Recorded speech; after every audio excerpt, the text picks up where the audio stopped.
Président, peut-on savoir, l'honorable ministre, à ce stade, peut-on connaître le nombre de faux certificats de vaccins qui sont en circulation? Mr. Speaker, sir, the inquiry is on. We don't have the figures yet. Once the figures will be provided by the police, and then I will be able to give the numbers. Puisque ce type de certificat laisse présager qu'on peut facilement falsifier, est-ce que l'honorable ministre, au niveau de son ministère, préconise de revoir le type de certificat de façon à ce que ce soit beaucoup plus safe à l'avenir? Mr. Speaker, sir, yes, the Ministry of IT, particularly the Minister, his personal commitment, they are developing a secured system for the capture of the COVID vaccination card. And the Ministry is developing a digital COVID vaccination pass that will carry information about the holder's name, name of the vaccine administered, number of doses administered, and the date of vaccination. This pass will also be digitally signed and carry out a QR code for verification purposes. So this has been in the pipeline, it is being developed. Aussi, Monsieur le Président, si les détenteurs de ces cartes, des nouvelles cartes qui seront remis aux détenteurs ceux qui se font vacciner, s'ils pourront prendre connaissance eux-mêmes des données de cette carte, si jamais ils veulent se rappeler quelle date ils ont été se faire vacciner, première dose, deuxième dose, quel vaccin, etc. Est-ce que ce sera possible pour ces détenteurs d'avoir accès à ces informations? Yes, Mr. Speaker, sir. Any personal detail for somebody who is detaining a card will have access to have his personal information. Honourable members, the table has been advised that PQB 733 will be replied by Honourable Minister of Land Transport and Night Rail, Minister of Foreign Affairs, Regional Integration and International Trade. PQB 736 will be replied by the Honourable Minister of Finance, Economic Planning and Development. PQB 778 will be replied by the Honourable Minister of Environment, Solid Waste Management and Climate Change. PQB 745, B746, B747, B748, B760, B761, B762, B763, B674, B765, B768, B770, B772, B773, B763, B764, and B765 have been withdrawn. Honourable Kwan, next question. B712. Mr. Speaker, first of all, with your permission, I would like to convey my deepest sympathy to the relatives of Mr. Hervé Flo, who passed away on 18 July 2021. Mr. Hervé Flo was actively involved in the field of sports, in particular cycling. He had been the president of the Fédération Mauricienne de Cyclisme for the period 2008 to 2014. Mr. Speaker, with regards to the question, as we are all aware, sports activities came a halt since last March following sanitary restrictions. However, athletes preparing for major international competitions in view of the Olympic and Paralympic Games have been allowed to train. As regards football, all tournaments were put on hold. Since mid-June 2021, I have had several meetings with representatives of the Mauritius Football Association, MFA, to prepare for the resumption of the Football Championships 2020-2021 as soon as sanitary conditions would allow. During these meetings, I reiterated the fact that we are in favor of the resumption of the Football Championships 2020-2021, provided that sanitary protocols are strictly adhered to. I even offered my full support to the MFA by putting at its disposal our stadiums with the possibility of waiving rental fees and providing transport facilities for the conveyance of players if required. Mr. Speaker, sir, I'm informed by the MFA on 16 July 2021 that its managing committee had decided to declare the season 2020-2021 null and void. It thus informed that there would be no declared championships, promotions or relegations for all the national leagues. On 15 July 2021, the MFA issued a communiqué towards that end. Monsieur le Président, je pense que l'honorable ministre, enfin, il vient de le dire d'ailleurs, il a pris connaissance, comme nous tous, du communiqué émis par la MFA jeudi soir. Et de ce fait, peut-il nous dire si la MFA a effectivement écrit à la FIFA pour demander une extension de ces compétitions à un certain moment? Est-ce que l'honorable ministre a pris connaissance de cette lettre, si elle existe, et s'il dispose d'une copie de cette lettre, de bien vouloir le déposer dans cette chambre, sur la table de l'Assemblée?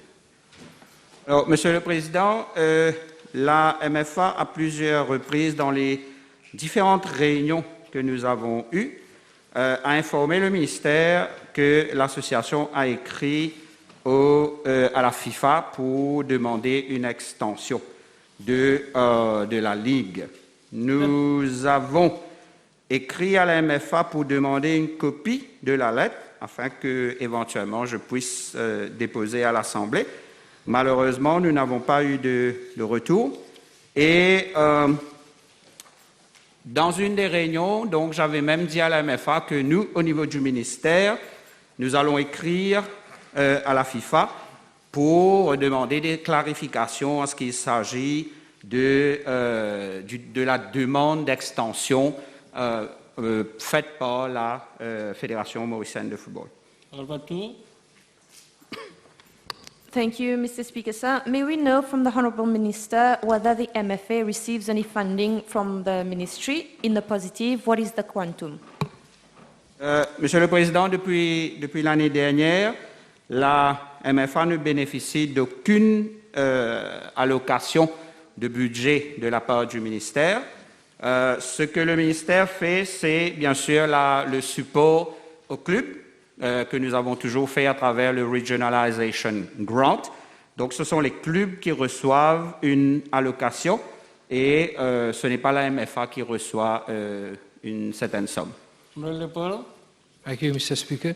Would the Honourable Minister tell us why they've stopped football tournament in Rodrigues despite we are COVID negative? There's no any case of COVID in Rodrigues. Oui, Monsieur le Président, donc dans la correspondance de la MFA, il est stipulé que toutes les ligues ont été cancelled. Et bon, je suis tout à fait d'accord avec l'honorable membre. La ligue à Rodrigues aurait pu continuer vu qu'il n'y a aucun cas et que les activités sportives, il n'y a aucune restriction sur Rodrigues. Bon, ben, ça a été une décision du Managing Committee de la MFA. Enfin, je suis tout à fait d'accord avec l'honorable membre, je trouve cela regrettable. Monsieur le Président, 3 mois sans compétition, les clubs ont consacré beaucoup de temps et d'énergie, alors que des millions de roupies en termes de grants de l'État ont été alloués aux clubs. Le ministre ne trouve-t-il pas cela inconcevable que pour la 2e année consécutive, que les différents championnats de football sont annulés, pas de rencontres internationales depuis 2019, et tout cela à cause de l'incompétence de certains à la tête de la MFA. N'est-il pas temps que le ministère des Sports écrive à la FIFA pour dénoncer cette situation? Monsieur le Président, je trouve moi aussi très regrettable que les ligues ont été annulées. Cependant, ça a été une décision du Managing Committee. Je ne puis faire d'interférence dans la gestion de la MFA. Comme je l'ai dit précédemment, au niveau du ministère et avec l'accord de la MFA, nous avons écrit à la FIFA déjà pour demander des éclaircissements en ce qu'il s'agit de la demande de la MFA pour l'extension de la Ligue. Donc on va attendre une réponse et à partir de là, on va voir quelles sont les autres actions que nous pouvons prendre. Next substantive question. Je peux, avec une dernière question supplémentaire? On a eu 5 questions, c'est bon là. J'ai 2 seulement, j'ai eu 2. You have 3 questions. Oh, no, what's the second one I've just asked? Now you're starting discussing with the chair. Okay, if you want me to go to the next, I'll go to the next. Please Okay. listen. Okay, Is it for a member to ask question to the chair? I'm just telling you, you have given me only 2 supplementaries. That's all. I'm not arguing with you at all. Are you putting your question or not? The next question. B713. That's it. Thank you. Mr. Speaker, sir, with your permission, at the very outset, I would like to pay a special tribute to the Mauritian delegation who is presently in Tokyo for the Olympic Games.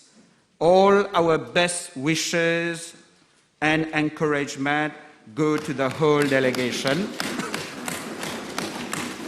in particular the 8 athletes and their coaches, and like I always said, Ali Maurice. With regard to the present question, I would like to inform the House that a sum of 16.9 million rupees was disbursed for the payment of a monthly allowance to the beneficiaries of the High-Level Sports Assistance Scheme for financial year 2020-2021. My ministry had maintained the same quantum during the last financial year, in spite of lack of visibility of our athletes in regional and international games. I am conscious of the fact that though such allowance is not a salary per se, it contributes to a large extent to the physical and mental well-being of our high-level athletes.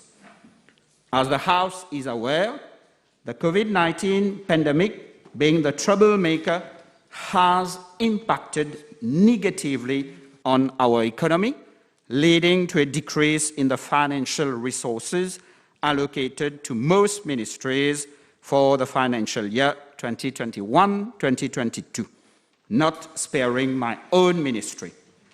In such case, my ministry inevitably had no choice but to decrease the allowance payable to beneficiaries of the high-level sports unit, a decrease of 25% in the quantum of financial assistance allocated to them with effect from July 2021 will thus be applicable.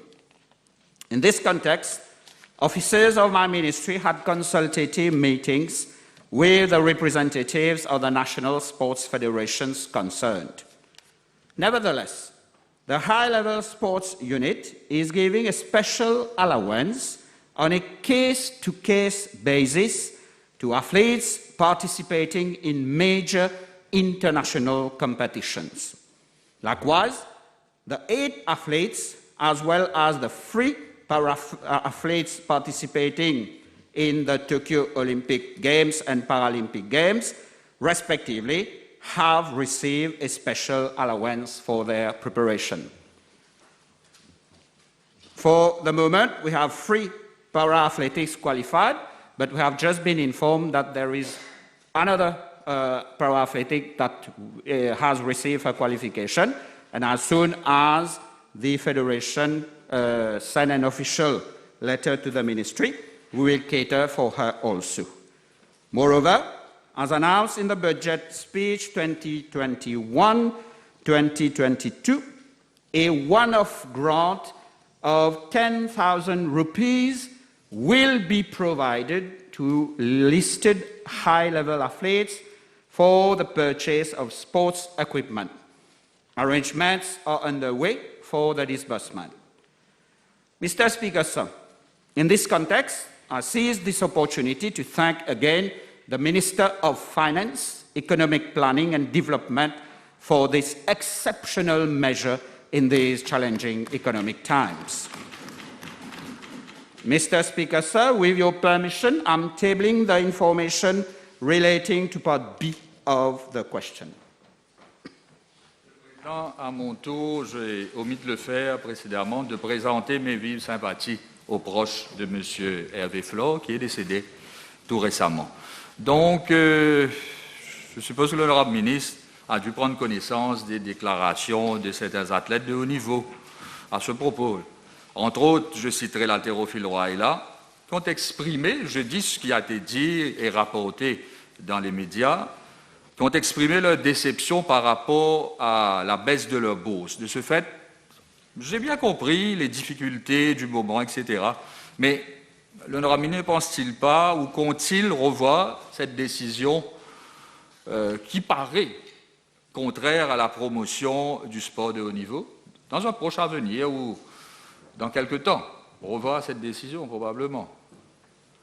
Monsieur le Président, je comprends tout à fait ce que l'honorable membre est en train de dire, mais comme je l'ai dit dans ma réponse, nous allons au cas par cas, ceux et celles qui se préparent pour des compétitions internationales, nous allons au cas par cas les aider financièrement, avec des équipements et d'autres facilités. Et puisque l'honorable membre a cité le cas de notre haltérophile, Royla, qui se trouve actuellement à Tokyo.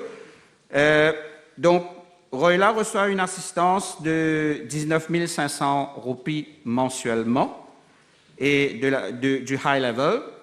Et elle reçoit aussi une assistance financière de 15 000 roupies mensuellement de la part du Mauritius Olympic Committee.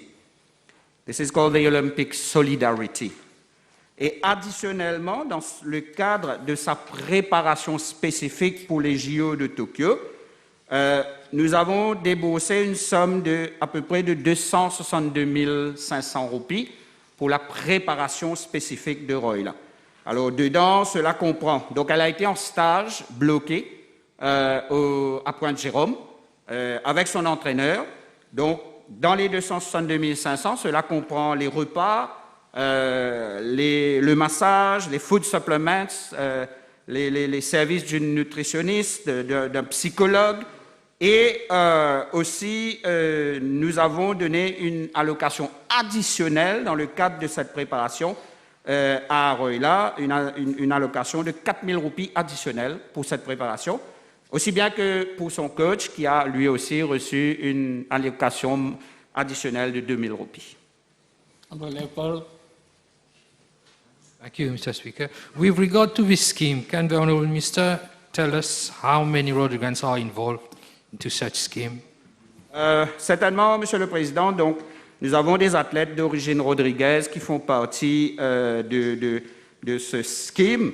Bon, il y a une longue liste et bon, de mémoire, je sais que par exemple Merve Claire, qui est d'origine rodriguez et qui se retrouve à Tokyo actuellement, notre boxeur, et we cross fingers for him, fait partie de ce scheme. La handisport Brigilla Claire fait partie de ce scheme. Récemment, nous avons présenté Eddie Capdo, para-athlète, qui va aller lui aussi à Tokyo pour les Jeux paralympiques et d'origine rodriguez. Donc, bon, il y a plusieurs, je puis rassurer l'honorable membre et certainement nos frères et nos sœurs de Rodrigue qu'il y a des athlètes d'origine rodriguez qui bénéficient du High Level Support Assistance Scheme. Est-ce que le ministre peut nous dire si tous ces athlètes sont couverts par une police d'assurance? Nous avons eu dans le passé, il y a eu pas mal d'athlètes qui ont eu des problèmes durant l'entraînement, pendant les compétitions, même après, et qui ont souffert beaucoup de préjudices. Hein. Alors, même au niveau de... Est-ce que le ministre peut nous dire si tous ces athlètes, il y a une police d'assurance globale, sectorielle, qui couvre ces athlètes? Alors, Monsieur le Président, ce qui s'agit de l'assurance des athlètes, cela revient bien sûr à la fédération d'assurer leurs athlètes, mais je n'ai pas ces renseignements avec moi. C'est une longue liste à compiler, donc je vais chercher les renseignements avec les différentes fédérations. Last supplementary. Oui, merci, Monsieur le Président. L'honorable ministre peut-il donner la garantie à la Chambre que cette baisse dans les allocations des athlètes de haut niveau ne risque en aucun cas de provoquer une démotivation chez les athlètes de haut niveau? Non, moi je ne peux pas donner de garantie que les athlètes ne soient pas démotivés. Ça c'est personnel.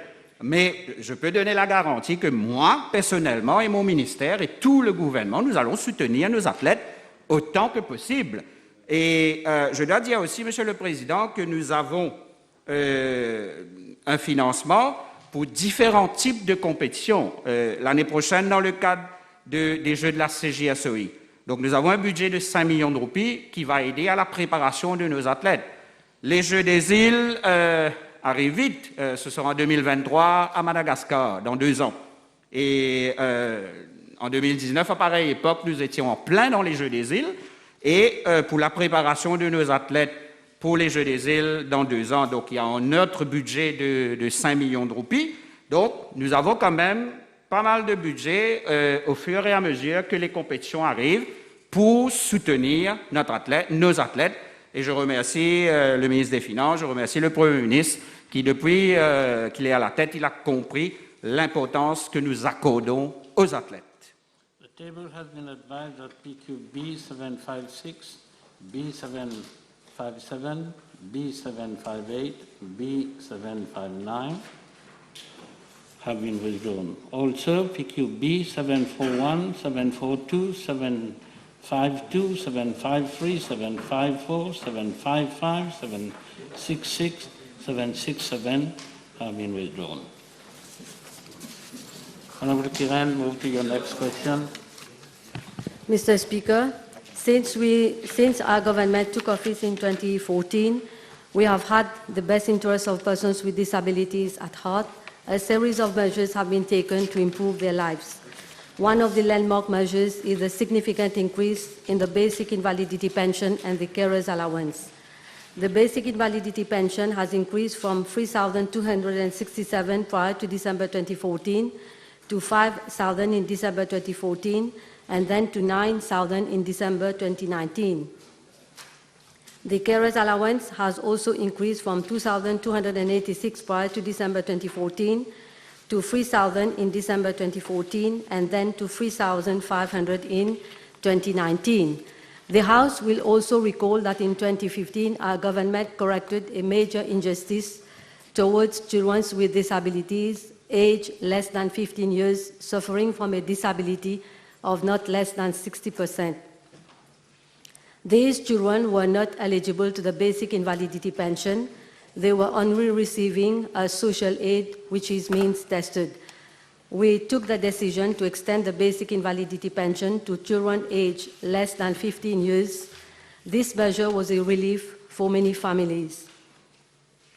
Moreover, in the budget 2020-2021, the age criteria for persons who are bedridden or severely disabled to benefit from monthly domiciliary medical visits were removed. Around 25,000 beneficiaries benefited from the monthly domiciliary visits. Furthermore, to offer better and timely service to our beneficiaries, my ministry has recruited 250 additional medical practitioners.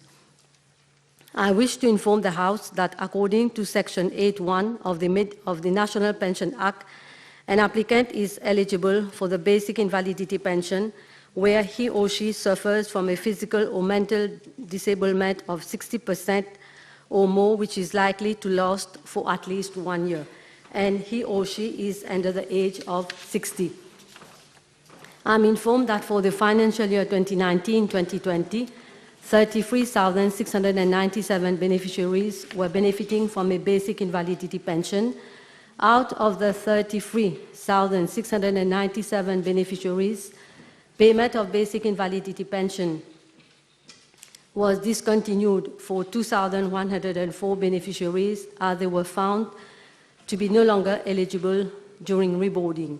Out of the 2,104 cases, 1,064 beneficiaries made an appeal to the medical tribunal and 82 appeals were allowed.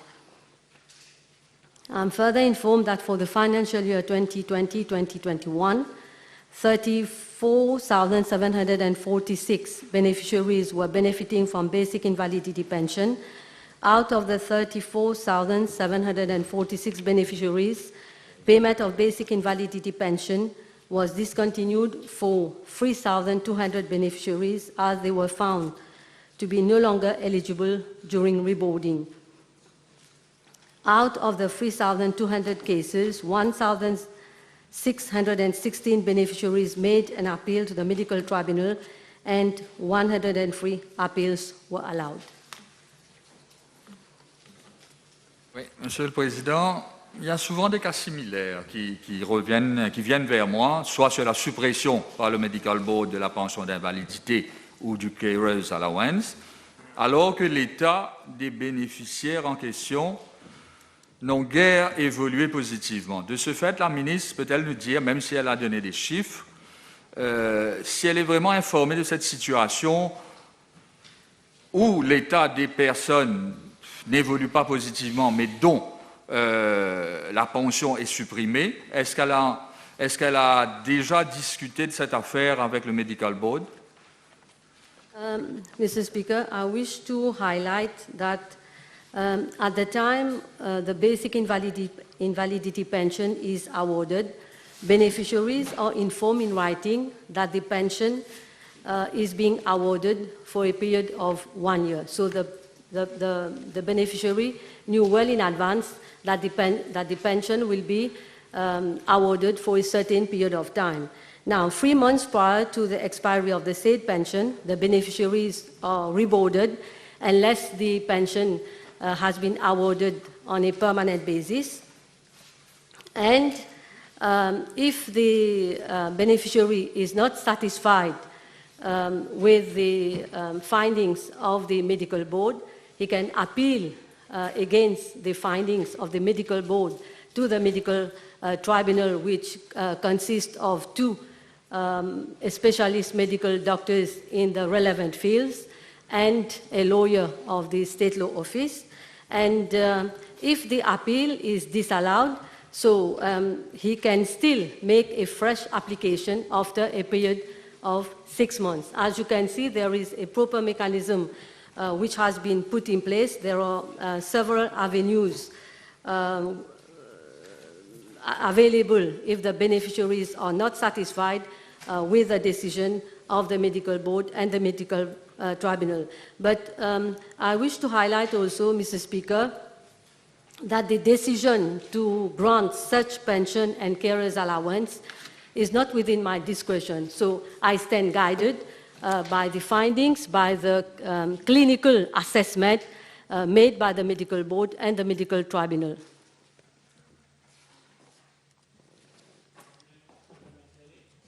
Yes, merci, Monsieur le Président. Je pense que l'honorable ministre a dû prendre connaissance, effectivement. Je lui avais remis des documents par rapport à la personne qui a vu son carers allowance être supprimé.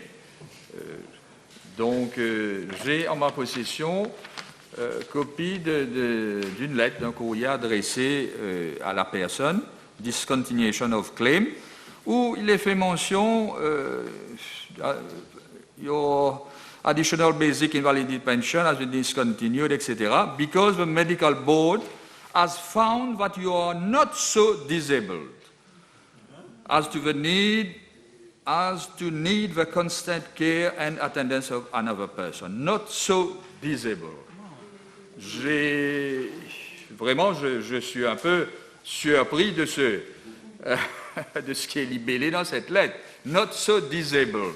Je ne comprends pas trop ce que ça veut dire. Relatively disabled, c'est le mot qu'on s'en sert en ce moment, relatively. Well, I am just responding to what you have just read. So I am not happy with the way the letter has been written. So I will have a look at it and made the necessary correction, because this is not the words to be used in a letter sent to a beneficiary. So this is at the level, this is administrative procedure, so I will have a look at it, and rest assured I will make the necessary correction. Honorable Joanna Béranger. B715. Mr. Speaker, sir, as I informed the House in a reply made to PQ B949 at the sitting of the 24th of November 2020, the Municipal Council of QPIP has on the 12th of February 2019 deposited an amount of 87.75 million rupees on a fixed deposit account at the Banyan Tree Bank Limited at an interest rate of 4.45% per annum. On the 19th of March 2020, the Municipal Council requested the Banyan Tree Bank Limited to transfer the amount of 91,654,875 rupees, that is the principal and interest, to the Council bank account held at the State Bank of Mauritius Limited.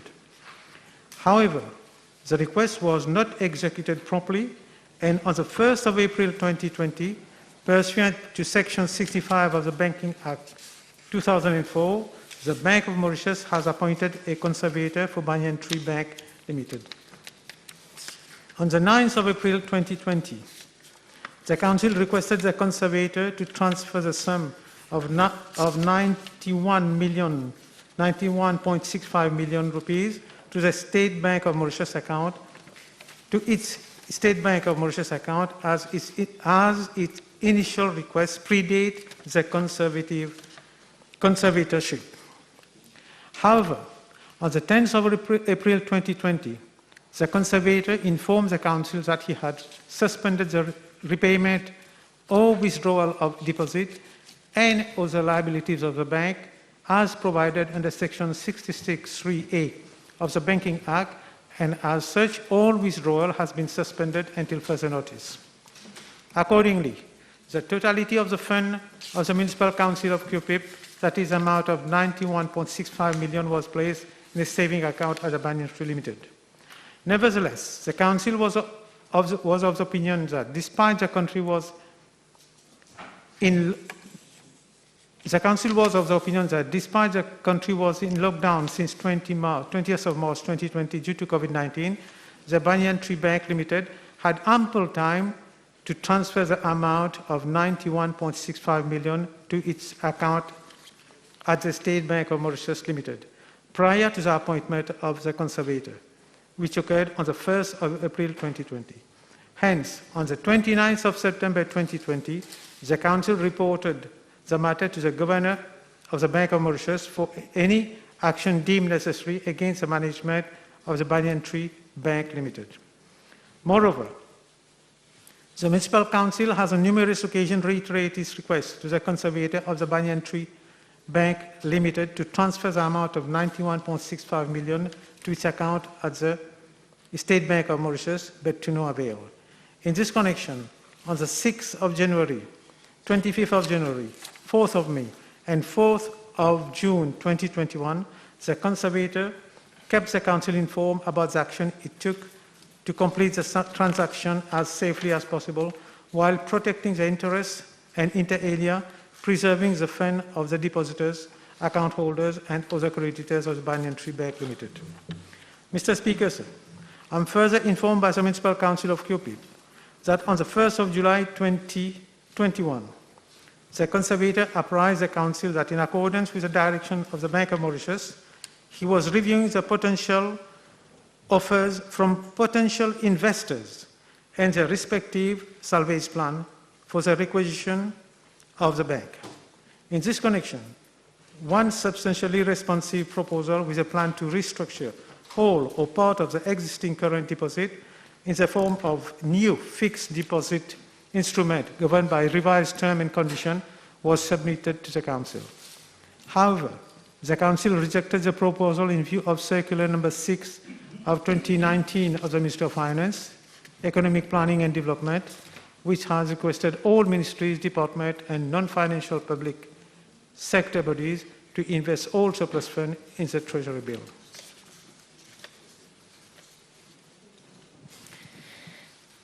Merci. Est-ce que l'honorable ministre peut nous dire si, selon l'enquête qui a été menée par le ministère des Finances, si je ne me trompe pas, si l'enquête a révélé des quelconques pressions qui auraient été subies par les fonctionnaires de la municipalité de Kirpip pour ne pas effectuer le transfert de l'argent de la Banyan Tree Bank à la SBM au moment où il le fallait? Well, yes, you're right, and an investigation was carried out by the internal control of the Ministry of Finance, but there was no pressure was put on anybody. Yes, Mr. Speaker. You have one question? No? Go ahead. Donc, depuis avril 2020, comme nous le savons, tous les comptes ont été gelés et selon nos informations, la Banque centrale aurait déjà identifié un repreneur. Donc, l'honorable ministre peut-il nous donner aujourd'hui la garantie que tous les dépôts, y compris celui de la municipalité de Kirpip, seront remboursés avec intérêt? I can't give you the guarantee. That would depend on the conservator. Yes, Mr. Speaker. The Banyan Tree, before the Municipal Council deposited its amount to his bank, was already a loss-making entity. And despite being a loss-making entity and the decision of the Council to transfer the money from the Banyan Tree to the State Bank of Mauritius, the CEO refused to sign the letter to retrieve the money from the bank to the State Bank. And my information is the CEO has only been given a warning letter. Your question. Can I ask the Minister, why is it that no sanction has been taken against the CEO, whereby he clearly has faulted by not agreeing to the decision of the Council? You're right, Mr. Speaker. When the decision was taken, there was a delay in executing in writing to the bank to recoup the money. But following the investigation that was done by the internal control, action, a reprimand was given to the CEO for her action. Next question, Honorable Béranger. B716.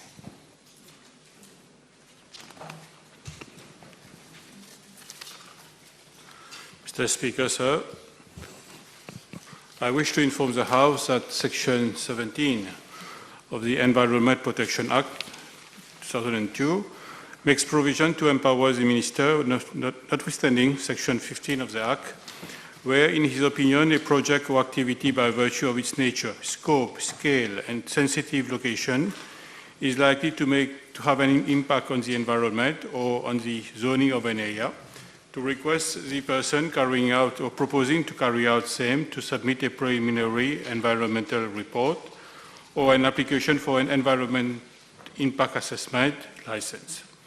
Monsieur le Président, depuis novembre 2019 à ce jour, 7 projets de développement résidentiel et industriel, de relocalisation et de gestion des déchets ont été déclarés comme scheduled undertaking, nécessitant un EIA license en raison de leur ampleur, de leur étendue et des risques potentiels de nuisances environnementales.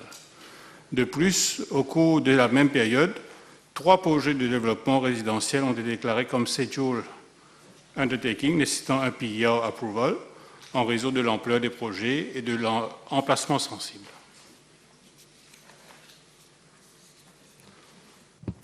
Merci. Actuellement, même si un projet est soumis à l'obligation d'établir un Preliminary Environment Assessment ou un Environmental Impact Assessment, le PIA ou les informations additionnelles demandées par les autorités dans le cadre de l'application pour une licence EIA ne sont pas accessibles au public. And the fact is that in all EIA licenses, mention is made that the development shall be undertaken as per the mitigation measures stated in the EIA report and the additional information submitted. So for the sake of transparency, can I ask the Honourable Minister to give the guarantee that amendments will be brought to the Environment Protection Act so that PR reports will be made public, additional information submitted during the environmental process will be made public, and that the reason for granting and rejecting an EIA license will be compulsory and made public. That's a PNQ, hein? Monsieur le Président, je pense que la question de l'honorable membre est très claire. Cela concerne spécifiquement the number, donc le nombre d'activités qui ont été déclarées par le ministre.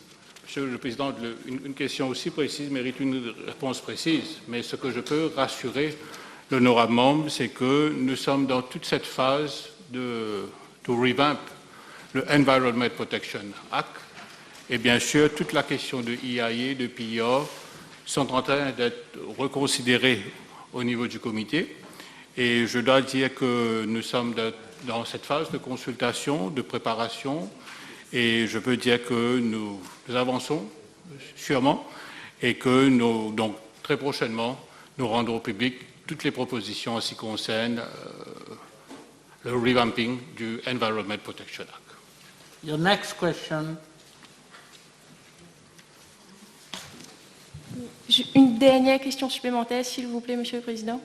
Juste une deuxième, c'est ma deuxième. Est-ce que je peux, s'il vous plaît? That don't belong. Il m'a dit non. Ah bon, ok, pardon. Donc, les ONG locales et la société civile n'ont cessé de tirer la sonnette d'alarme concernant plusieurs projets qui ont un impact négatif sur les zones écologiquement sensibles qui se situent à proximité, voire même parfois sur le site concerné. Et ce sont des projets qui ne sont pas listés justement et décrits dans la loi comme étant des activités nécessitant un PIA ou un IAE, malgré le fait que de par leur nature et leur localisation, des études environnementales et sociétales devraient être faites concernant ces projets. Je peux citer en exemple un projet PDS à Bellombe, par exemple. D'ailleurs, je soumets sur la table de l'Assemblée des documents y relatifs. Un accès piétonnier à Maribourg, des constructions de villas à Gangobe, etc. Donc, j'aimerais savoir du ministre, dans ces cas-là, s'il n'utilise pas la prérogative qui lui est accordée par la section 17 de l'Environment Protection Act, comment compte-t-il s'assurer de la protection des zones écologiquement sensibles dans ces cas-là? Et comment compte-t-il s'assurer que nos patrimoines naturels ne sont pas mis à risque? Nous avons une deuxième PNQ dans la même séance, Monsieur le Président. Je pense avoir répondu à la question, Monsieur le Président. J'ai été très clair. Je pense que le libellé de la question, que cela concerne whether in regard to the non-listed activities, he will state the number thereof, in respect of which he has requested the persons to carry out, etc., etc. Monsieur le Président, je vais surtout pas répéter ma réponse, mais s'il y a des cas spécifiques, je demanderai, l'honorable maintenant maîtrise très bien les différents standing orders, je lui demanderai de venir de l'avant avec un substantive question et moi je donnerai un substantive answer. Merci. Move to your next question. B717. Yes, Mr. Speaker, sir. The Integrated Support Centre services of my ministry aims at offering a platform to the members of the public in order to report cases of domestic violence and child abuse on a 24/7 basis through the hotlines 139 and 113, respectively. This is in order for the ministry to be able to provide immediate, consistent, coordinated and timely support to victims of such violence. The ISC, the Integrated Support Centre, Mr. Speaker, is also meant to allowing officers to attend to calls after office hours.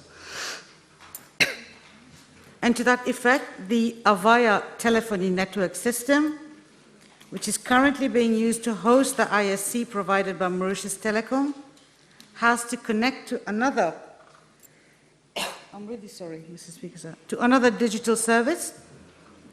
Mauritius Telecom advised that digital tablets be used and provided the specifications thereof to my ministry. And following a procurement exercise, the digital tablets were purchased from another company.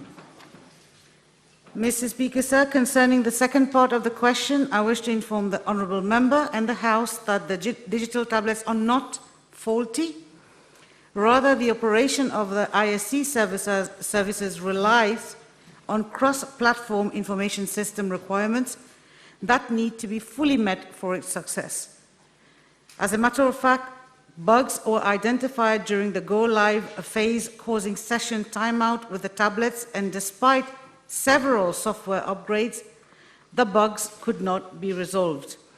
As a remedial measure, smartphones using Android operating system are presently being successfully used by the officers of my ministry to access the ISC services after office hours, and this service is being monitored. As regards to the use of the digital tablets, the latter are being reconfigured and tested in order to grant access to other services of my ministry. For example, the DOVIS, which is a system where cases of domestic violence are recorded. Thank you. Can the Honourable Minister state whether a tender exercise was carried out to select Mauritius Telecom for manning the centre, and in the negative, was it the case?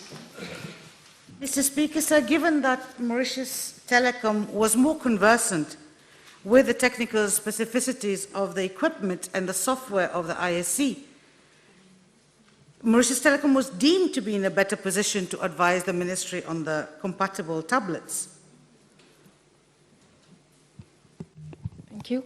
As per the National Audit Report, the delays in addressing the issue of bugs with the tablets and that made that each of the hotlines 139 and 113 remained busy and not easily accessible to public, as only one officer attended to calls instead of 4 officers after office hours. And can she confirm that there is a causal relationship between the failure of Integrated Support Center Services project and the increase in cases of domestic violence and child abuse during that year?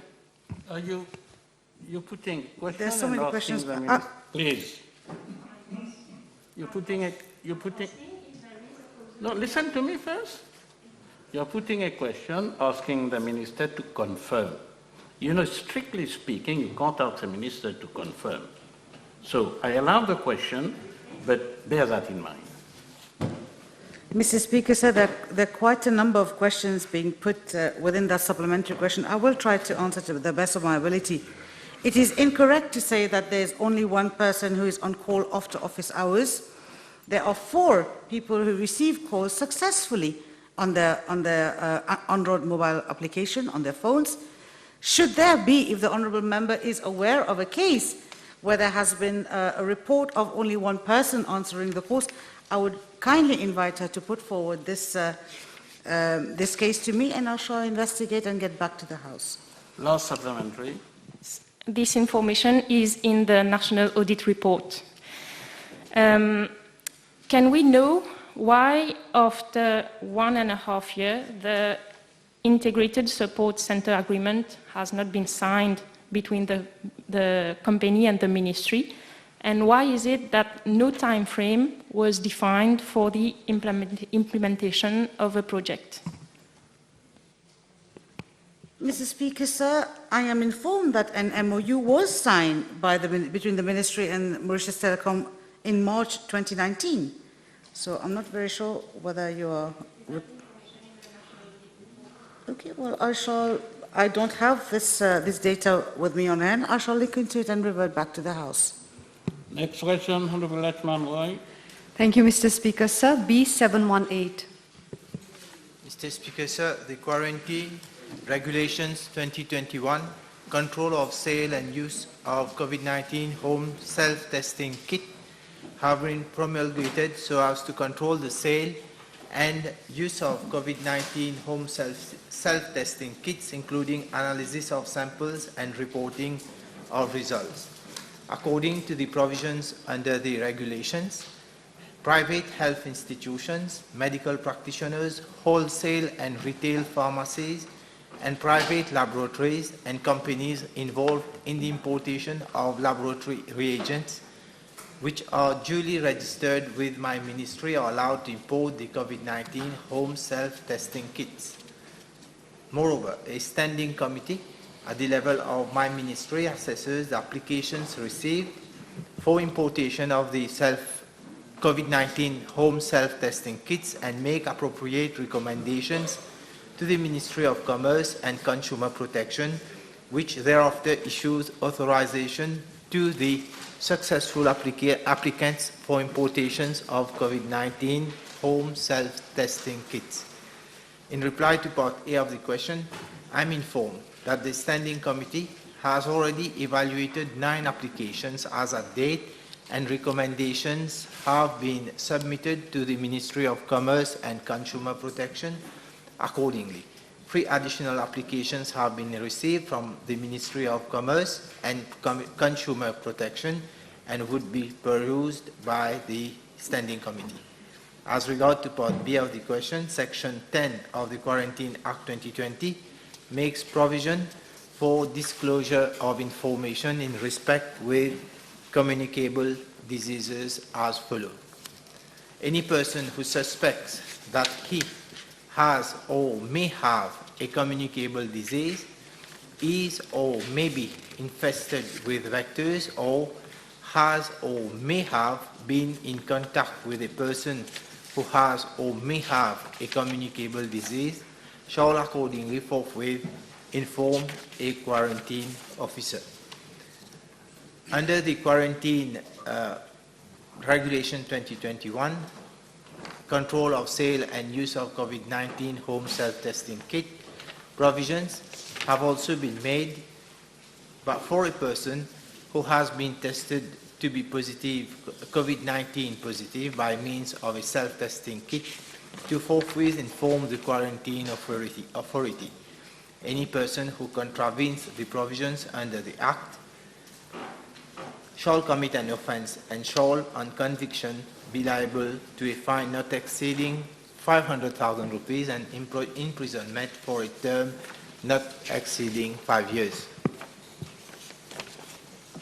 Thank you, Mr. Speaker. Sir, can the Honourable Minister inform the House about how those patients who are doing their self-testing, who are using the self-testing kit, dispose of the kit if ever they are found to be positive?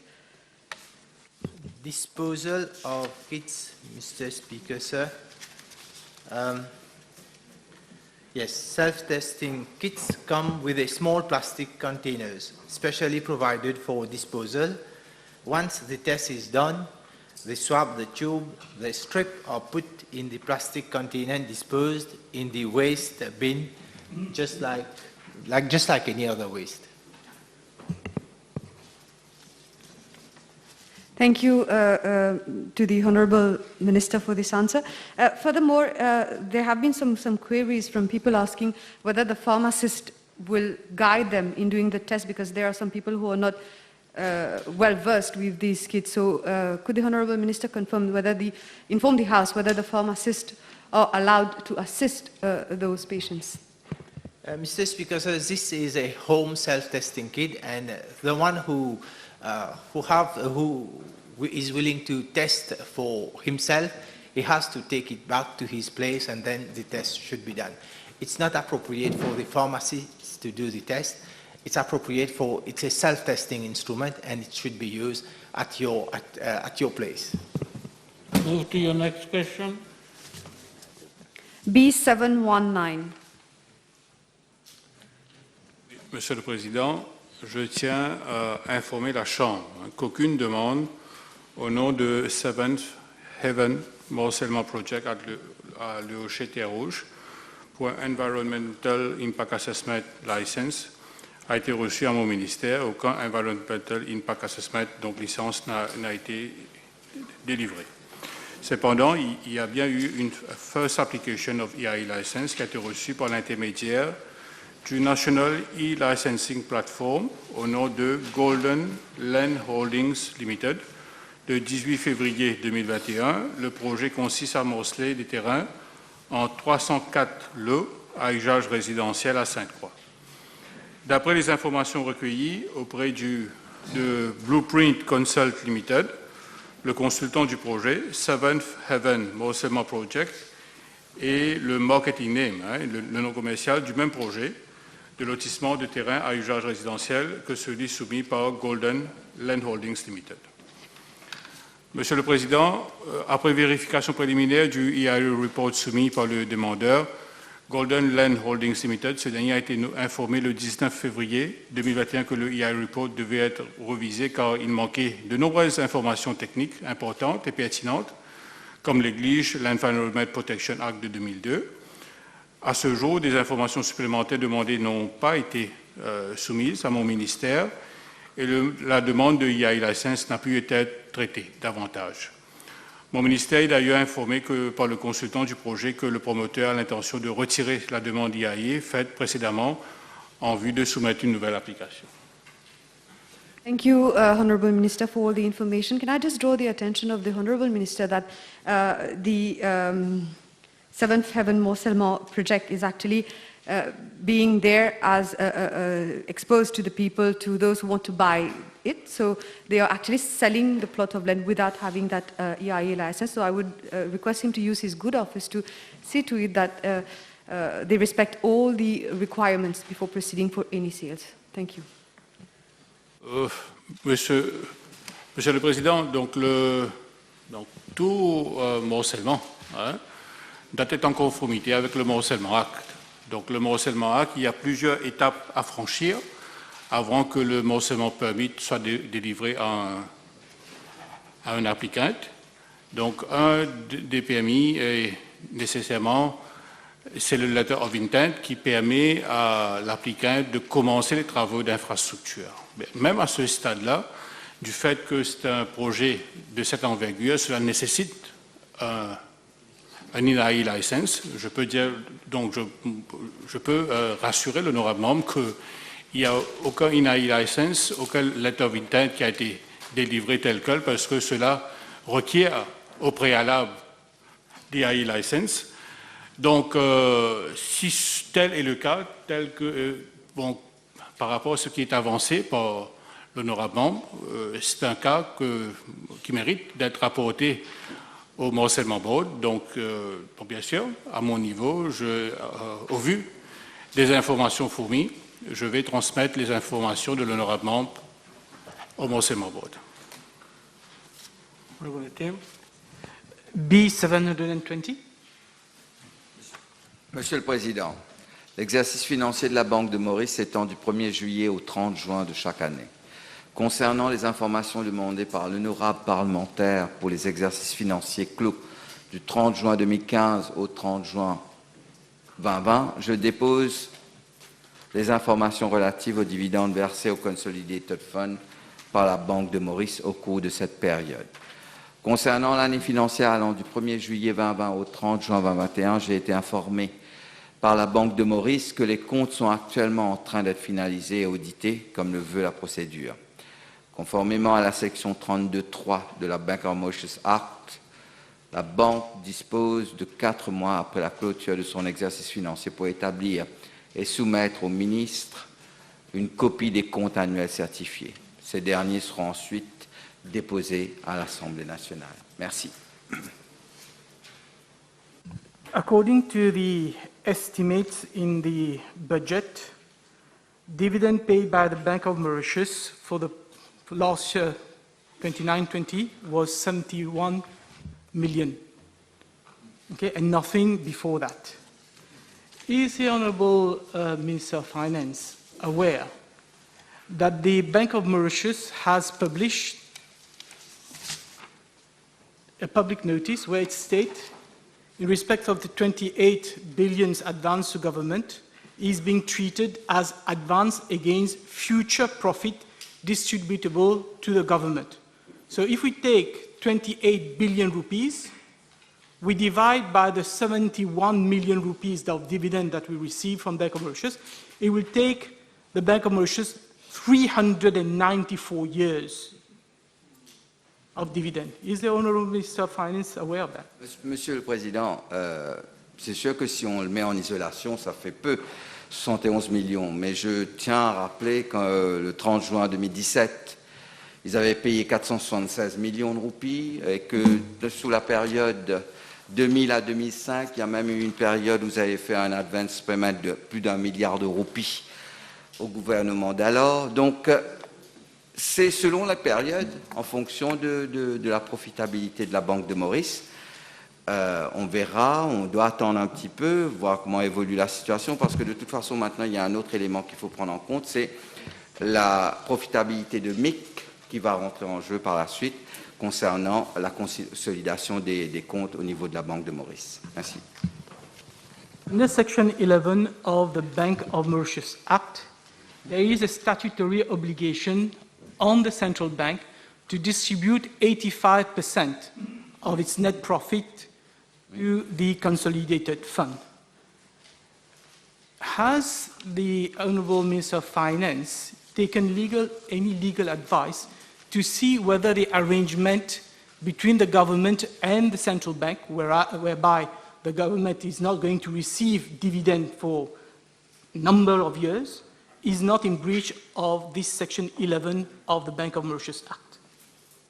Monsieur le Président, de tout temps, il y a des discussions entre le gouverneur de la Banque de Maurice et le ministre des Finances, entre l'autorité monétaire et l'autorité fiscale concernant les enjeux macroéconomiques, en particulier le niveau du taux de l'inflation, le taux de chômage ou encore le taux de croissance économique.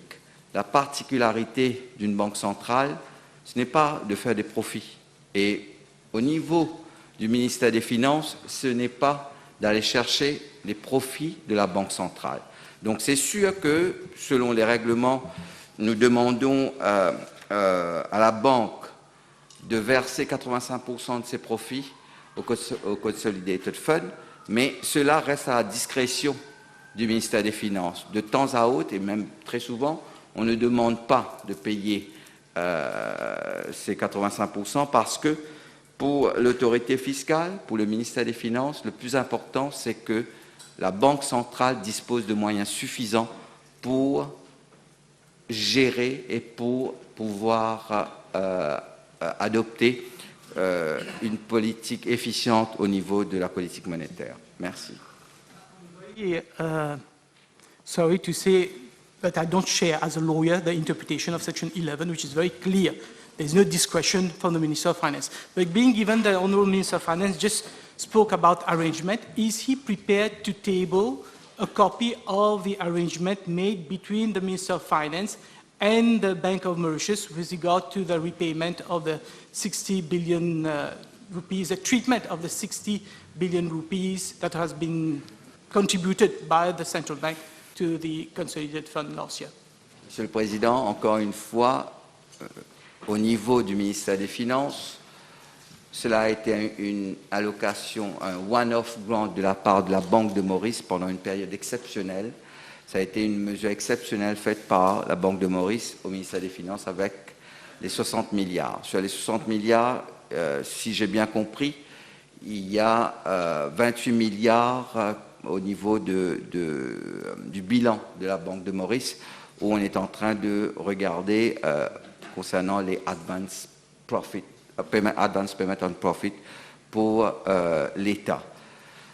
De notre côté, il n'y a pas d'accord écrit à cette période. Je l'avais dit l'année dernière, on était dans cette période de pandémie, il nous fallait trouver des mesures pour pouvoir soutenir l'économie mauricienne. Et la Banque de Maurice est venue avec une mesure non conventionnelle, encore une fois, mais tellement efficace pour qu'on puisse traverser cette crise sans trop de casse sociale. Et aujourd'hui, quand on est en train de sortir de cette crise et qu'on est en train d'arriver avec l'ouverture programmée pour le 1er octobre, l'important, c'est de ne pas regarder en arrière pour se dire où sont les accords, etc. C'est de voir si cela a marché.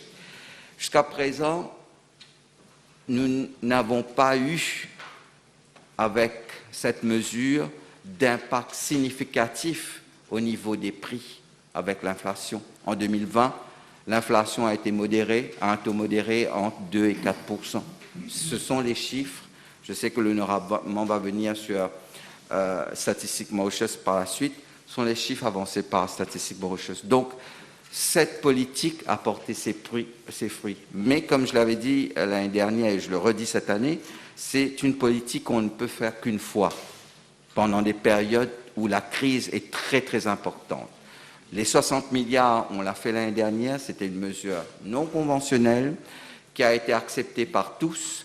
Et aujourd'hui, la Banque centrale est en train d'établir le repaiement de ces 60 milliards. Je leur laisse le soin de procéder à ce mécanisme. Move to your next question. B721. Monsieur le Président, avec votre permission, je répondrai aux questions parlementaires B721 et B727 conjointement. En ce qui concerne les projections de croissance du PIB pour l'année 2021, j'ai été informé par Statistiques Mauritius que les estimations des comptes nationaux datées du 28 juin 2021 étaient un projet de projection qui n'était pas encore finalisé. Statistiques Mauritius a mis à jour son hypothèse de croissance à la lumière des prévisions récemment faites par le gouvernement concernant le nombre d'arrivées de touristes à hauteur de 650 000 arrivées au cours des 12 prochains mois. Sur cette base, la version du 28 juin 2021 a été amendée et remplacée par la version finale actualisée le 30 juin 2021. Concernant la partie B de la question, s'agissant du président du conseil d'administration du Statistic Board, j'ai été informé que M. GG a présenté sa lettre de démission au président de la République le 1er juillet 2021. Dans la lettre, le président démissionnaire a présenté sa démission en raison de l'augmentation significative de ses engagements professionnels au cours de ces derniers mois. Merci. Honorable Minister of Finance just mentioned that Statistics Mauritius changed its prevision. For 2 days, 28 it was 4.4% of growth, 30th of June it became 5.4%. So may I know from the Honorable Minister of Finance whether in between those 2 dates, 28 and 30th, there were any communication from anyone from the Minister of Finance to the Statistics Mauritius to tell them that their projections were wrong. Monsieur le Président, Statistics Mauritius est un organisme indépendant avec un Statistic Board. Le Statistic Board, avec son président, n'est pas au courant du mécanisme ou du travail de Statistics Mauritius. Ils sont pour la gestion de Statistics Mauritius. Eux, leur travail, c'est concernant la publication des rapports, les dates, etc. Au niveau de la projection de croissance, selon les renseignements que j'ai reçus, il y a eu une erreur. L'erreur est humaine, en général, donc concernant la projection de croissance publiée par Statistics Mauritius. Mais j'aimerais souligner quelque chose, Monsieur le Président, par rapport aux prévisions de croissance. C'est une prévision. Nous-mêmes, au ministère des Finances, nous travaillons sur les prévisions. Moi-même, en tant qu'économiste, je travaillais et je faisais les prévisions. Quand j'étais chef économiste au niveau de la Chambre de commerce et d'industrie, c'est quelque chose de très particulier et je peux dire que le jour où vous le faites, il tient pour le jour même. C'est pour cela qu'un économiste, quand il va faire des prévisions, il va dire toute chose égale par ailleurs, parce que c'est le jour où il publie ses résultats, c'est le jour où ces résultats sont valides. Parce que les éléments qui arrivent et qui s'enchaînent par la suite sur les prévisions changent la donne. Donc, pour revenir à la question de l'honorable membre, s'il est en train de parler des 4,4% qui ont été publiés à un certain moment et qui, après, a été à 5,4%, je tiens à le préciser que PwC, à un certain moment, a publié 7% de croissance pour 2021. Moody's est en train de publier 6,5% pour 2021. FMI est en train de publier 5% pour 2021. MCB Focus est en train de publier 4,8% pour 2021. Nous, au niveau du ministère des Finances, nous sommes en train de chercher à avoir une croissance positive. Si on a plus de 4% pour 2021, ce sera déjà un succès parce que nous sortons d'une période de grave crise et nous sommes toujours dans cette crise. Et en sortant de cette crise, l'élément qui perturbe les prévisions de croissance concerne la réouverture des frontières, concerne des incertitudes au niveau de la propagation du virus de nouveau. Donc il y a tellement d'éléments qui peuvent perturber le taux de croissance que ça donne des erreurs qui sont publiées par la suite au niveau de statistiques Mauritius, d'où l'erreur que je pense a été faite. Mais pour revenir, si vous me dites qu'on ne va faire que 4,4, je serais heureux de faire 4,4% pour 2021. Merci, Monsieur le Président. Thank you. Can the Honourable Minister inform the House whether the sudden resignation of the Chairman of Statistics Mauritius, or because after the publication of the first version, which the Minister said projection, national account of the national account estimates published on the website of the Statistics Mauritius on the 20th of June, an urgent meeting was convened at the seat of the Ministry of Finance with the Director of Statistics Mauritius, the Acting Deputy Director, Mr. RM, Acting Senior Statistician, and the Statistician, which resulted in an unprecedented change from 4.4 to 5.4%, contrary to the Section 24 of the Statistics Act, which stipulates, promote, and safeguard the quality of official statistics and promote and protect the integrity of official statistics. I want to know... Monsieur le Président, voilà, c'est ce que je ne voulais pas qu'on arrive, c'est que tout de suite, on va aller sur l'intégrité. Statistiques Mauritius, ils ont publié quelque chose qu'ils ont enlevé par la suite. Et le directeur, la directrice, excusez-moi, le président et tout le monde est au courant de ce qui s'est passé. De notre côté, ils ont enlevé, ils ont remis un autre chiffre. À la fin de l'année, on va être au courant du résultat réel de ce qu'on a eu comme performance économique.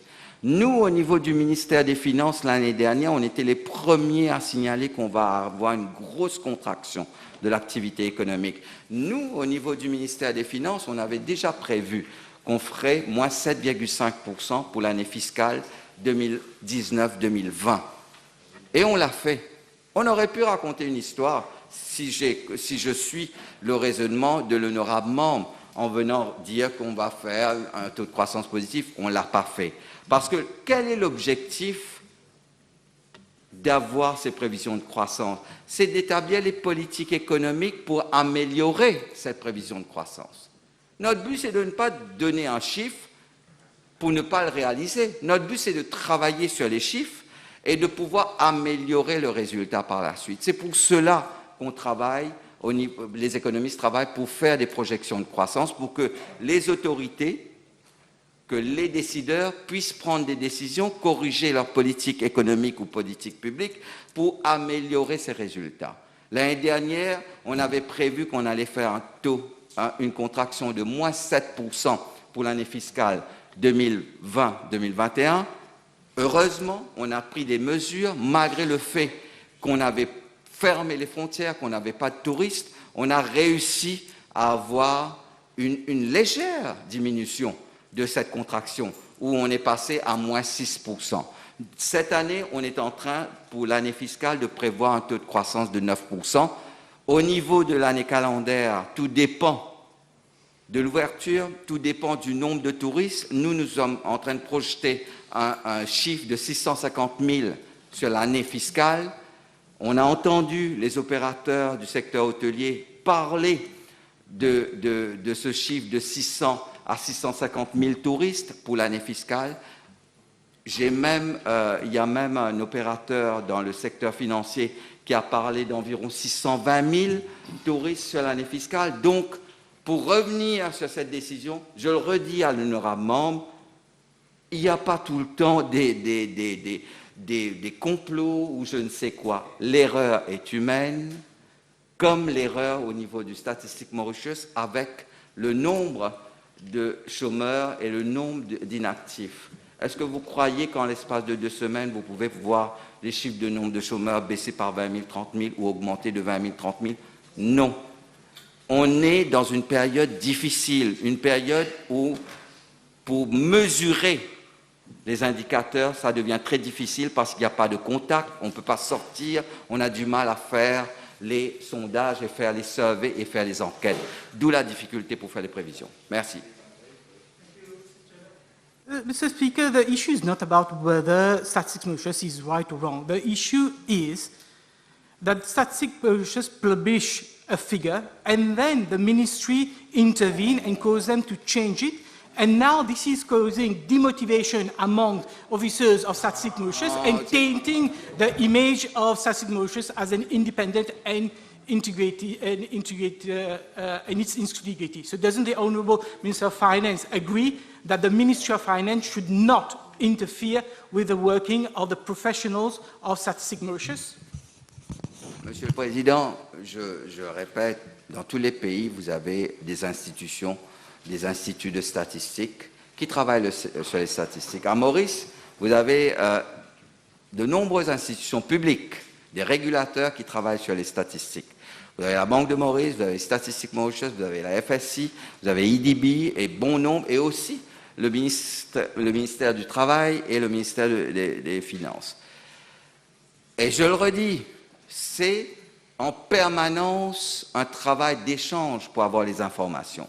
Au niveau de Statistiques Mauritius, je peux vous dire qu'il y a en permanence un échange entre le ministère des Finances et Statistiques Mauritius pour comparer les chiffres et travailler sur les prévisions de croissance.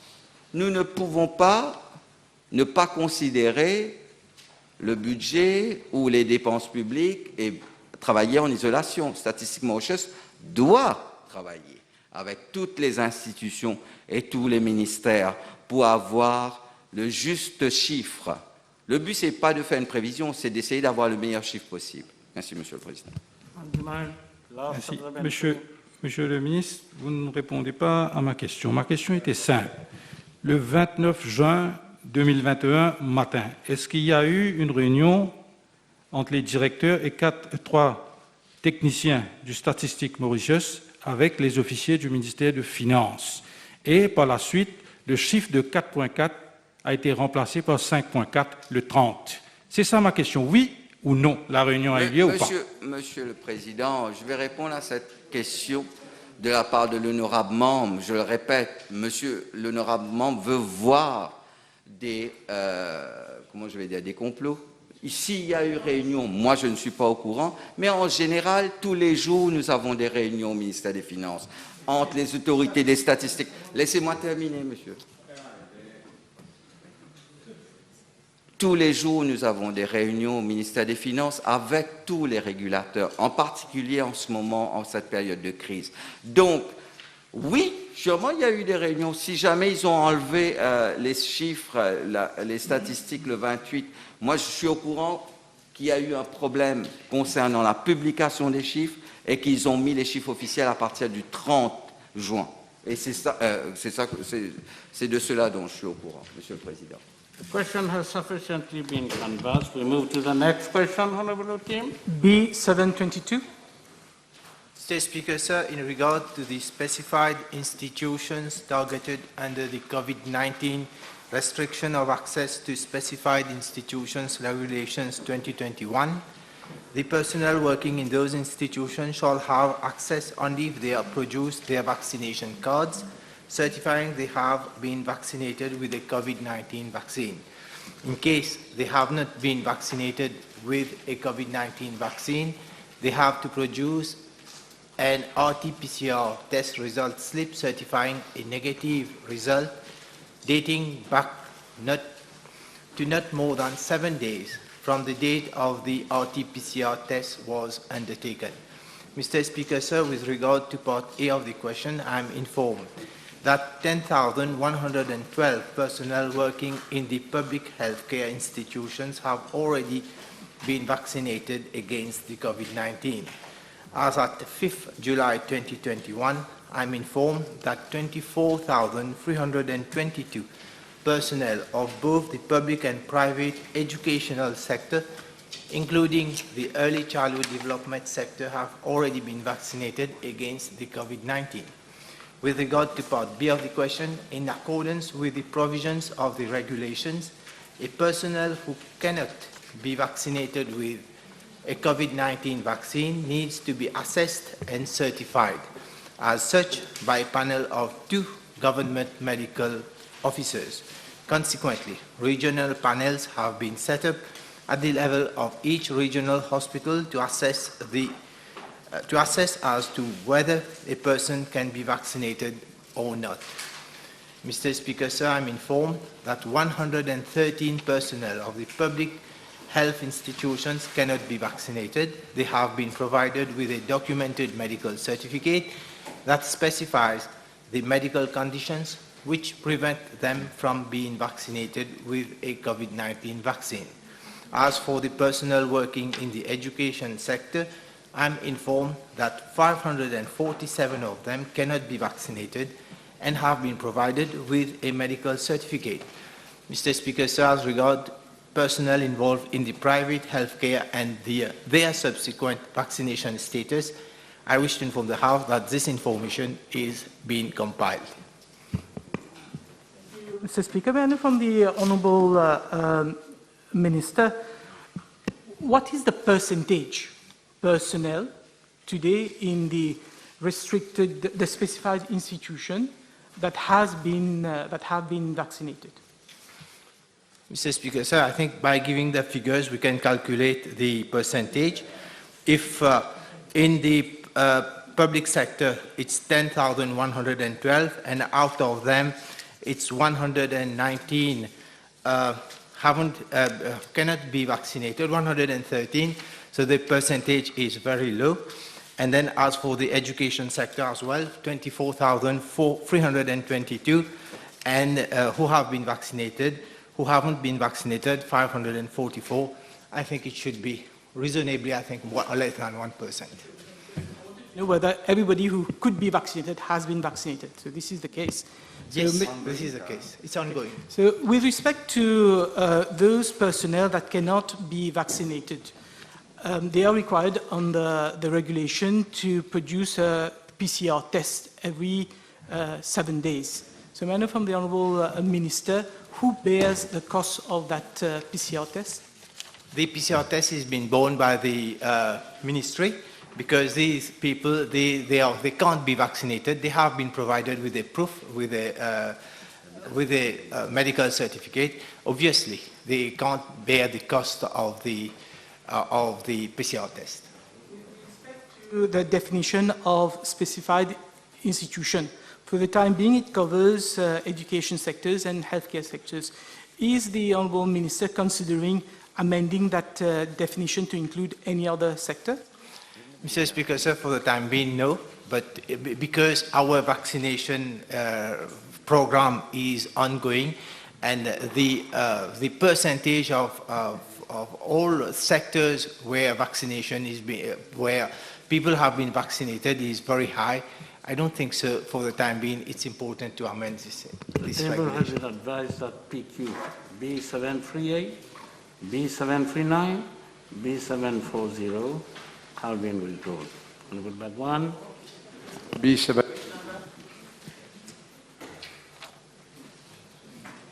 B738, 739, 740. B723. Monsieur le Président,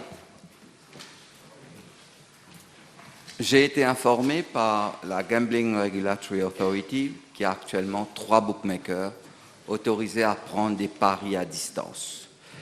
La section 105.2 de la Gambling Regulatory Authority Act fait provision que every totalisator, operator or bookmaker who accepts a bet otherwise than by remote communication shall issue to the person who places the bet a serially numbered receipt giving such particulars as may be specified in the rules of betting referred to in section 35 or 46, as the case may be, and shall keep a record of such particulars. La section 105.2 est en vigueur depuis la promulgation de la GRA Act en 2007 et n'a jamais été modifiée. Conformément à la section 105.2 de la GRA Act, les bookmakers effectuant des paris par voie de communication à distance sont dispensés de délivrer des reçus numérotés en série à une personne qui place un pari. Toutefois, Ces bookmakers doivent télécharger sur le serveur géré par la Mauritius Revenue Authority les informations relatives aux paris acceptés, y compris les transactions numérotées en série chaque lundi suivant la tenue des courses. J'ai également été informé que la Mauritius Revenue Authority effectue des vérifications a posteriori, y compris des tests de séquence sur toutes les transactions numérotées en série soumises par ces bookmakers afin de garantir l'intégrité, l'exhaustivité et l'exactitude des informations. Monsieur le Président, la GRA a reçu une lettre de MTC Sports and Leisure Limited en avril 2021, demandant que des modifications soient apportées à la GRA Act afin que les paris par voie de communication à distance soient correctement enregistrés de manière séquentielle. La correspondance ne fait aucune référence à un quelconque bookmaker, opérateur, opérant contrairement aux procédures et règlements approuvés. J'ai été informé que la GRA a examiné la demande et a conclu qu'il n'est pas nécessaire de modifier l'article 105 de la GRA Act, étant donné que la MRA obtient déjà les informations requises sur les paris acceptés de manière séquentielle. Merci. Vérifier nous dire s'il y a eu ingérence de la part d'un membre du board de la GRA pour qu'il y a eu cette dispensation dans ce cas précis qui a été rapporté. Monsieur le Président, je tiens à rassurer l'honorable membre. Moi, je ne suis pas au courant d'une quelconque interférence d'un membre du conseil d'administration, mais ce conseil d'administration, il y a plusieurs membres et un président, et je pense que de ce côté-là, la GRA est en train de faire un travail qui est reconnu de tous et nous pouvons leur faire confiance. S'il y avait des ingérences, qu'ils vont prendre les actions nécessaires. Je disais s'il peut demander à la MRA, indistinctement ce que la GRA a fait, de mener une enquête à sa façon pour voir s'il y a eu mal-donne au niveau de la MRA. Monsieur le Président, je vais faire la requête au niveau de la MRA, mais je ne promets rien parce que la MRA, encore une fois, c'est une institution indépendante. S'ils voient qu'il y a affaire à regarder, ils vont le faire.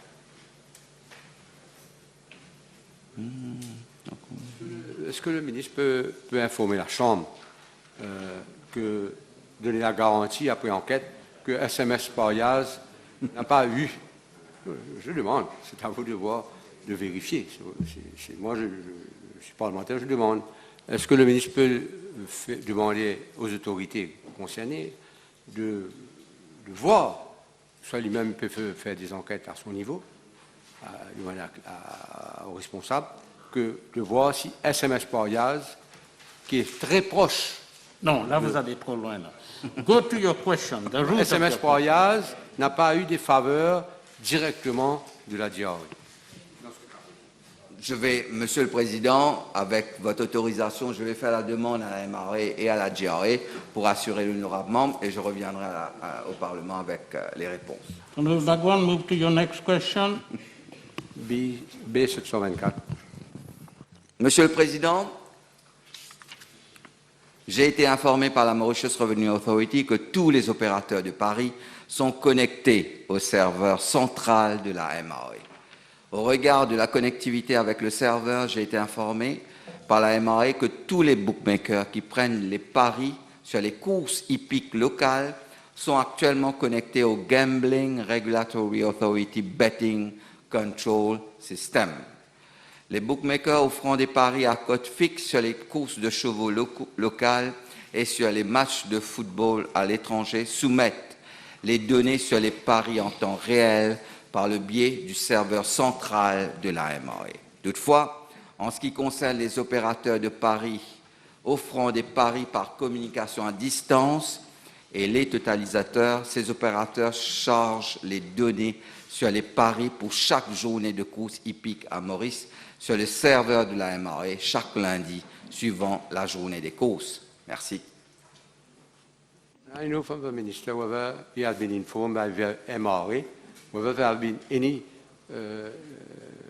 departure from the established procedure with regard to the les données qui sont données par les opérateurs. Any departure from the established protocol. Monsieur le Président, je ne suis pas au courant d'un quelconque incident ou à travers la MRA. Et pourtant, j'ai des réunions hebdomadaires avec le directeur général de la MRA. Donc, je vais faire la requête à la MRA pour avoir plus de précision. Plus précis pour demander au ministre, lorsqu'il rencontre les responsables de la MRA, de voir si SMS Parias n'a pas eu des faveurs spéciaux au niveau de la MRA. Monsieur le Président, je vais faire une requête générale avec la MRA au niveau pour cette entreprise que l'honorable membre vient de nommer, vient de citer. Move to your next question. B725.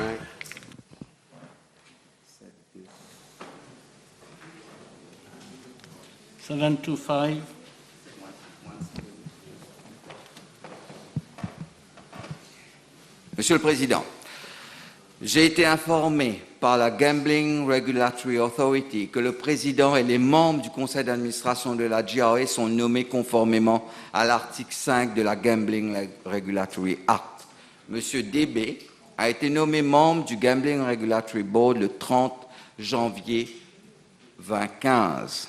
En ce qui concerne la partie A de la question, j'ai été informé que M. DB reçoit des honoraires mensuels de 25 000 roupies en tant que membre du conseil d'administration de la GRA.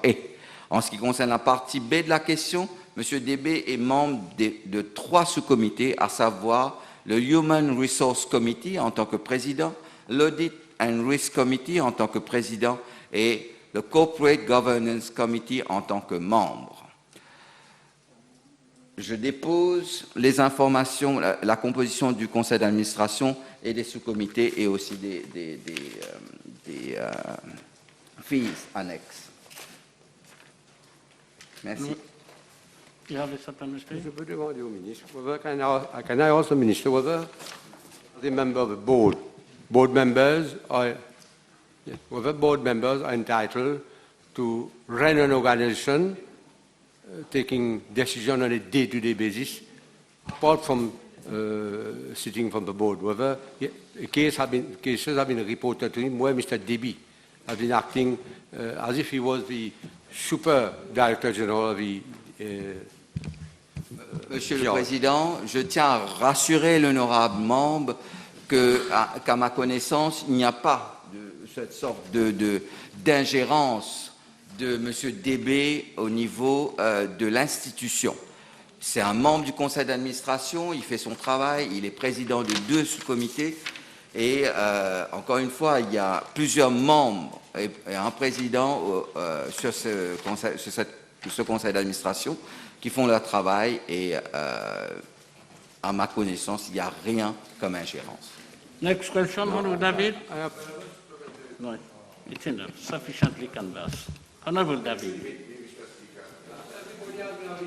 No, don't discuss with the chair. Don't discuss with the chair. The chair is a victim. The chair is a victim. Don't discuss with the chair. Honorable David, are you withdrawing your question? Not at all. Please. B729. Mr. Speaker, sir, I wish to inform the House that there are 15 fisheries posts around the island in Mauritius and 4 fisheries posts in Rodrigues and 1 in Agalega.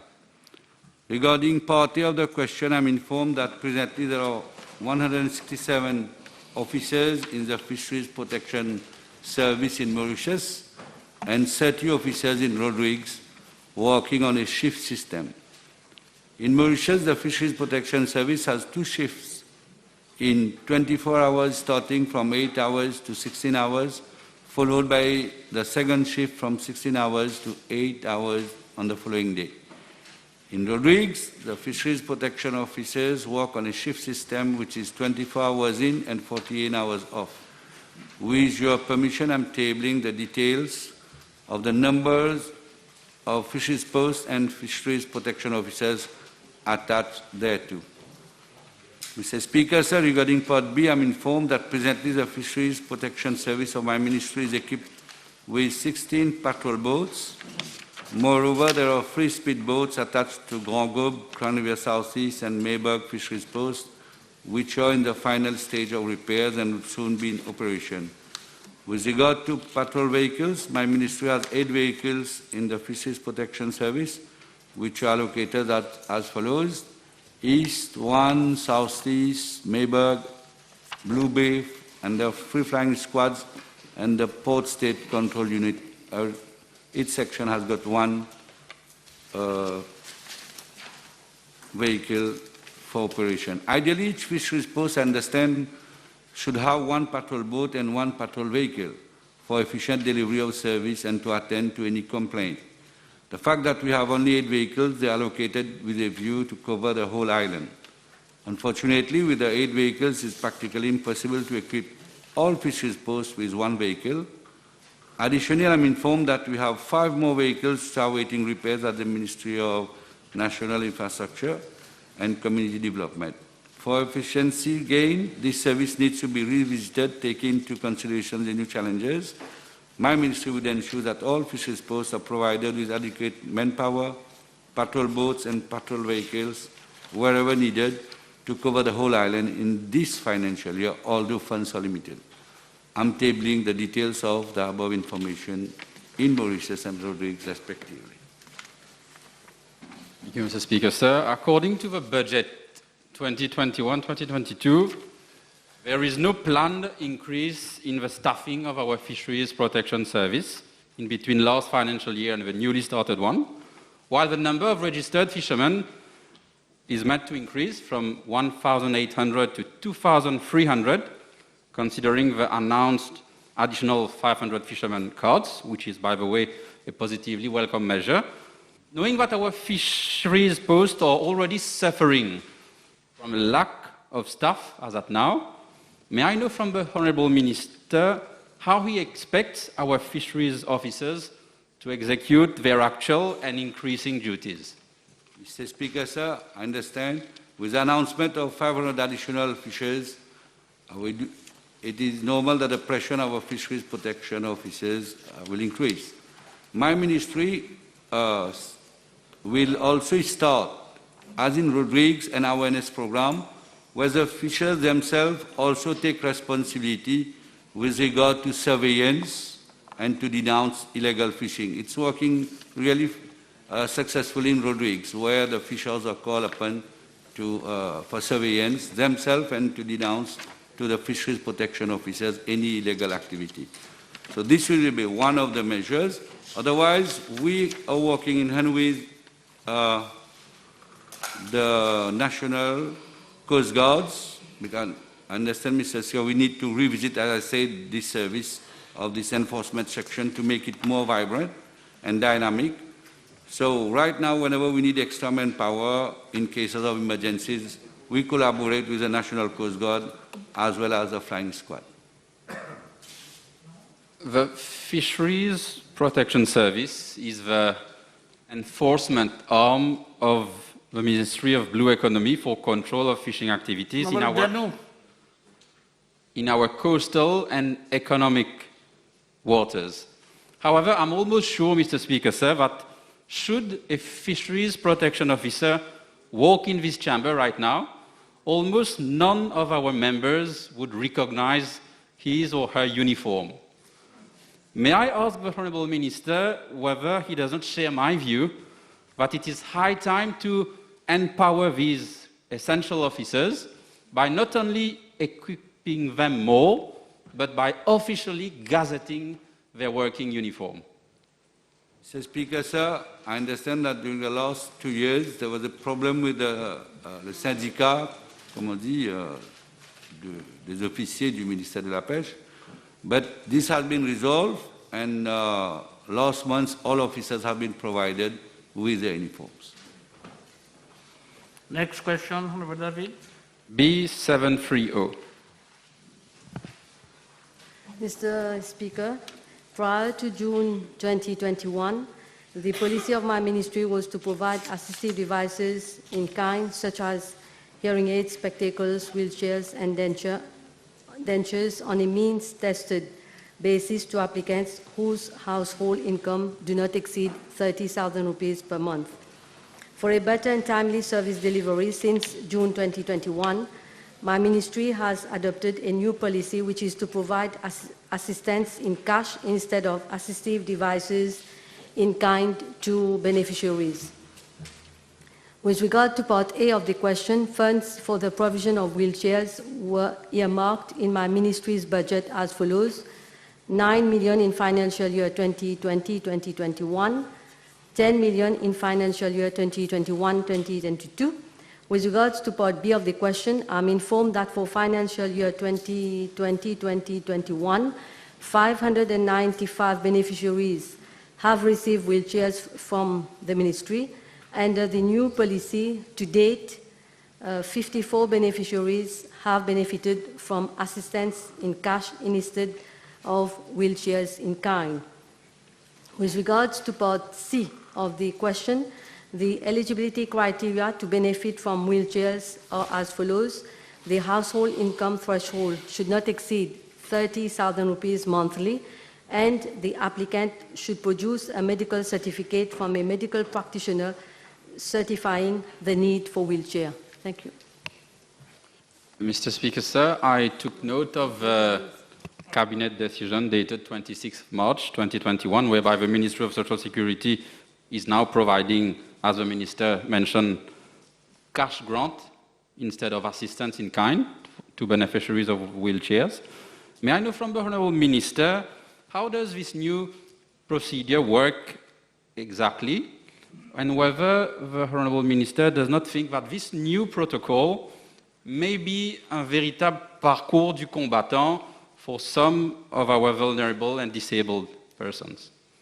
Well, I'm not of your opinion, Honourable Member, because after the change in policy, the social security officers across the island, so we have 37 social security officers, the officers have called each and every applicant, informing them of the change in policy, and also if they still need the wheelchair, to produce an invoice from a supplier to the nearest social security office, so that the ministry can effect payment. We have also issued communique. So as you have just mentioned, this is a new policy. We are still working on it, and maybe in the weeks to come, we will have a sensitization campaign in radios and TV, informing the public at large that, well, this is the new policy and the mechanism put in place for the beneficiaries to get the assistance in cash instead of assistance in kind. Honourable Bin. 731, please. Mr. Speaker, sir, following information received of missing containers at the MSCL last year in the month of October, I requested MSCL to carry out an inquiry into its number of containers. In November 2020, MSCL set up a special unit to supervise the stuffing of containers at the depot of Associated Containers Service Limited and to start auditing and monitoring of the containers of MSCL. In fact, this supervision has brought immediate results whereby the freight revenue of MSCL has increased. All the containers of MSCL are stacked, managed and supervised by ACSL, Associated Containers Service Limited, as well as undertakes the stuffing and unstuffing of MSCL containers as per an agreement since June 1990. As such, the management and tracking of the containers of MSCL fall under the purview of ACSL. In parallel, the entry and exit of all the containers were monitored by MSCL's office to ensure the physical location of the containers till 2015. This physical control was supported by loading lists and cargo manifests which were issued for each voyage by MSCL agencies. In 2015, the then MSCL management took the decision to terminate the contract of a number of employees, and since then no staff of MSCL was assigned the duties of monitoring of containers. Following an inquiry initiated in November 2020, the newly set up audit and monitoring team of MSCL took about 4 months to verify, compile, tally all the container numbers, and on 18 April 2021, the staff of MSCL carried out an in-depth survey of tracking the containers by its unique identification number against the list of containers handled by the Cargo Handling Corporation Limited. Moreover, the assignment also included counter-checking with the Finance Department pertaining to the revenue received from previous sale of unserviceable containers. MSCL sold 120 containers in auction on 4th and 11th December 2018 for a total amount of 5,020,000 rupees with an average price of 46,166 per container. Mr. Speaker, sir, the report of the findings of the audit and monitoring report revealed that ACSL has no records for 29 containers, but provided location for 27 containers. Out of the 27 containers, MSCL had not found the containers at the stated locations, and some of them could not be checked, such as those supposedly located at Reunion Island. Mr. Speaker, sir, the matter was reported to the police on 9th of July 2021. MSCL gave a declaration to the Barracks Police Station to the effect that 56 containers were untraceable out of 942 containers. Mr. Speaker, sir, the police inquiry is ongoing, but this morning I got in some information that the police trace out some of the containers. We're still awaiting the inquiry. As at date, Honourable Minister, have there been any arrests with regards to those containers that have been reported missing or that theft has occurred at the Central CID? Mr. Speaker, sir, being given, it's only on the 9th of July that the declaration was made. So I think the inquiry is ongoing, so it's awaited. To the Mauritius Shipping Corporation acquiring a cargo vessel, where is the progress with regards to the vessel that you were to acquire from China to the tune of 700 million rupees? I've got a substantive question on it, so let's wait for that answer. Move to your next question. Hey. B732, please. Mr. Speaker, sir, as the House may be aware, students under 18 years old can only be administered the Pfizer vaccines. We are waiting for the African Union to supply consignment of these vaccines in August 2021. Presently, as the law stands, it is not required for students under 18 to be vaccinated against COVID-19 to be allowed entry on the premises of educational institutions. Whether there will be any change in the law that the Minister will be bringing with regards to implementing vaccination for students under 18? Yes, Mr. Speaker, sir. Once we receive the vaccines that can be administered for those under 18, there would be an amendment. Is there any study that has been conducted to that effect for you to go ahead with bringing legislation to that effect? Is there a comprehensive study that has been done with regards to vaccination of people under 18 on the basis of which that you will be bringing those legislations? Mr. Speaker, we don't have any study, but the consent form will be signed by the parents, by the guardian, and that would be already, that is, the consent will be needed for those under 18 to get vaccinated, and will be going according to international recommendations. Move to your next question. B733, please. Mr. Speaker, sir, I'm informed by Metro Express Limited that public relations exercise with strong emphasis on communication and stakeholder engagement is carried out regularly along the Metro alignment with the various stakeholders, including representatives of Metro Express Limited, L&T, Ministry of Housing and Land Use, Planning, municipalities, and the police, amongst others. A project of this complexity has involved a lot of information and sensitization campaigns. Both Metro Express Limited and the contractor Larsen & Toubro are communicating the progress of the works or diversions or any information related to Metro Express through different channels, namely on TV, radio, Facebook, and their respective website. Intensive public relations are equally being carried on a regular basis by going from door to door in the area under reference. Sir, a multi-stakeholder team comprising of the different authorities has been regularly conducting stakeholder management and door-to-door communication exercises with the residents of Sivananda Avenue in relation to various land issues and forthcoming works. This is has been an ongoing process, and these exercises have been conducted since several months with the above-named stakeholders. In total, this team has met more than 50 families residing along Vakwa to QPIP Metro Corridor and sensitized them on the works, its associated diversions, responded to each of their queries and worries, among others. Necessary information has been imparted and engagement with inhabitants of Sivananda Avenue are ongoing and being undertaken collaboratively by the above-named stakeholders. In addition, public relation exercises have also been carried out by the contractor L&T.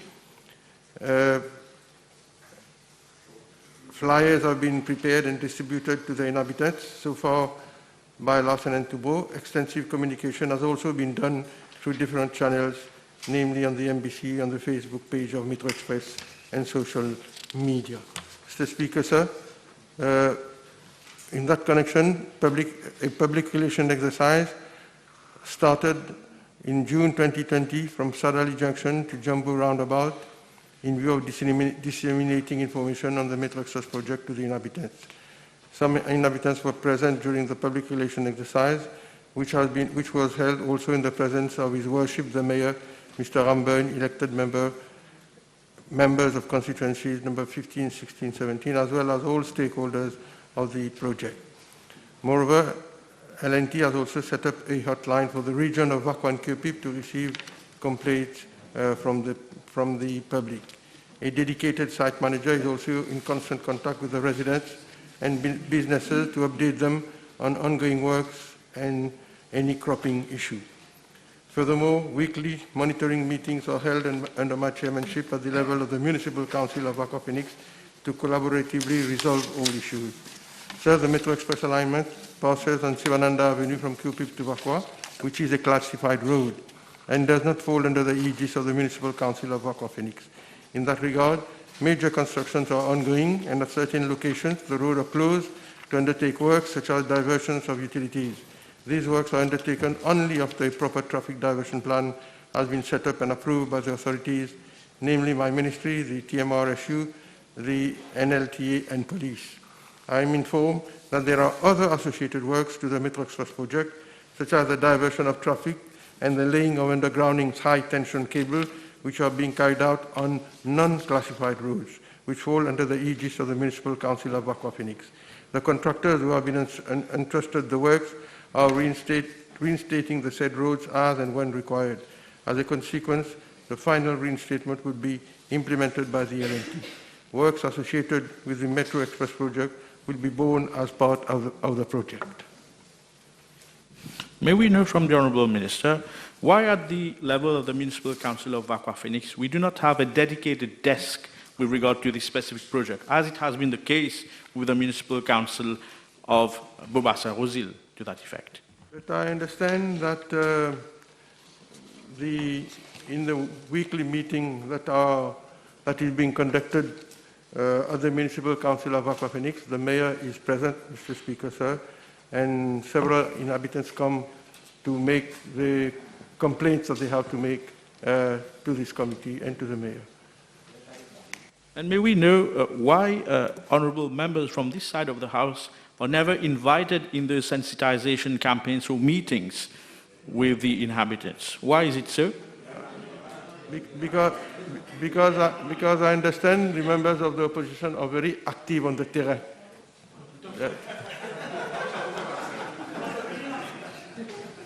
With regard to the Metro Express project, I mean. B734. Yes, Mr. Speaker, sir.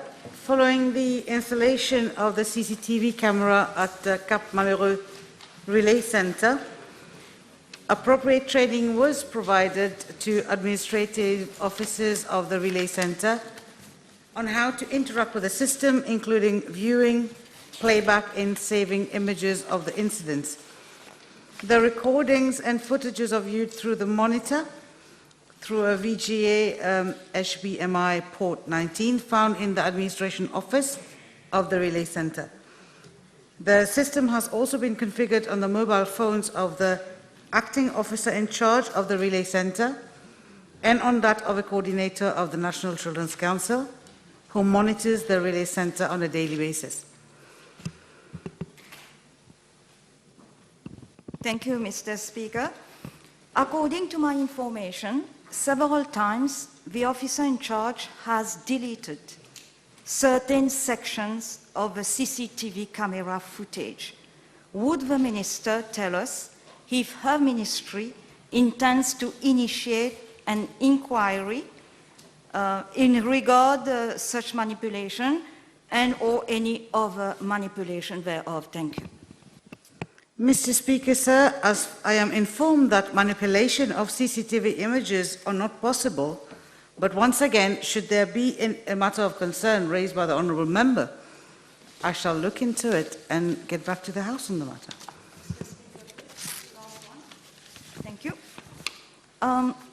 If the ministry has nothing to hide and nothing to worry about, would the minister state whether she would have no objection for a small group of parliamentarians of both sides of the House to visit the shelter in the immediate future? Thank you. Mr. Speaker, sir, a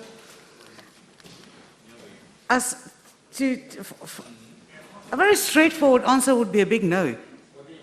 You cannot go and visit the Relay Centre, whether it is in a big group or small group. I already have about 53 residents in my Relay Centre of Cap Malheureux.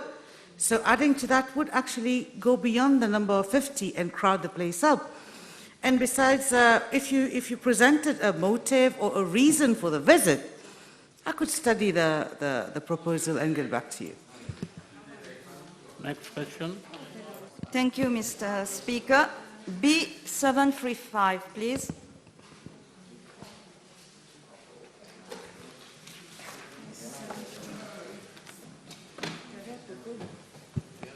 Mr. Speaker, sir, with effect from the 15th of June this year, the following posts have been filled at Cap Malheureux Relay Centre, which is also known as L'Oiseau du Paradis. 1 shelter manager and 12 child caregivers. As regards part B of the question, in order to ensure the smooth entry of the new recruits to work in the relay centres of the National Children's Council, induction courses were provided to the shelter manager and all child caregivers at the National Children's Council. The new recruits are currently benefiting from hands-on, on-the-job training at the centre. Thank you, Mr. Speaker. Can the Minister state whether she is ready and willing to table the list of the new recruits for the benefit of the House in all transparency? Mr. Speaker, so I'm very happy to table the list of the new recruits to the House. Thank you, Mr. Speaker. Would the Minister confirm as to whether the new 12 caregivers are from her constituency and the new manager is related to her? Mr. Speaker, sir, I would affirm that the caregivers are not just from my constituency and that the shelter manager is not related to my person. Thank you. Time over. Motion. Motion. Mr. Speaker, I move that all the business on today's order paper be exempted from the provisions of paragraph 2 of Standing Order 10. Seconded. The question that all the business on today's order paper be exempted from the provisions of paragraph 2 of Senate Order 10. Those in favor say aye. Those against say no. The ayes have it. Statements by ministers. Honorable Diawood. Mr. Speaker, with your permission, I propose to make a statement on the matter raised by Honorable Curin on Tuesday, 13th July 2021, regarding the case of Miss Marie Christie Gwenzi A, whose carer's allowance has been discontinued as from 1st March 2021. I am informed of the following. Miss A, age 27, was awarded a basic invalidity pension in December 2008 and is, as at date, still drawing the said pension. On 7th April 2011, she was found to be in need of constant care and attention for a period of 5 years by a medical board. The medical certificate dated 10th March 2011 presented to the medical board mentioned that the patient suffered from, I quote, severe pulmonary hypertension and mental retardation, Down syndromes, end quote, and, quote again, patient has difficulty to move currently, end quote. On 19th January 2016, Ms. A appeared before the medical board and she was again found to be still in need of constant care and attention for another 5 years. On 13th October 2020, she again appeared before the medical board and she was then found to be no longer in need of a carer allowance. In a letter dated 3rd February 2021, Ms. A was informed of the said decision and of her right to appeal to the medical tribunal under Section 36(1)(b) of the National Pensions Act. On 16 February 2021, Ms. A made an appeal to the medical tribunal. On 26 June 2021, the medical tribunal, comprising 2 specialist doctors and a lawyer from the State Law Office, determined that Ms. A no longer qualified for the carer's allowance awarded to persons in need of constant care and attention, as she was found to be mobile, that is, she was able to move around. The determination was made on the basis of the medical certificates presented by Ms. A, the explanations furnished by her mother, the clinical examination made by the 2 specialist doctors, and the legal assessment made by the lawyer on the said medical tribunal. As Minister, I stand guided by the clinical assessment made by the medical board and or the medical tribunal. It is to be noted that Ms. A may make a fresh application for a carer's allowance 6 months after the date of discontinuation of the said allowance or earlier if there is any deterioration of her health, provided the application is supported by relevant medical evidence. Thank you, Mr. Speaker. Thank you, Mr. Speaker, sir. With your permission, I wish to make the following statement. I have been informed by Mauritius Telecom that on the 19th July 2021, at around 11:30 hours, its telecommunications network faced various technical issues, as a result of which the internet services were disrupted. In fact, on that date, at around 11:30 hours, an alarm was generated at Mauritius Telecom, as an abnormal number of requests for internet services was observed on its network.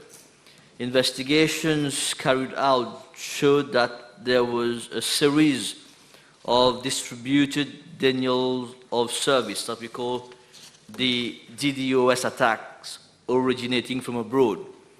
2 domain name system servers, which normally translate website addresses into IP addresses used to access sites, were impacted.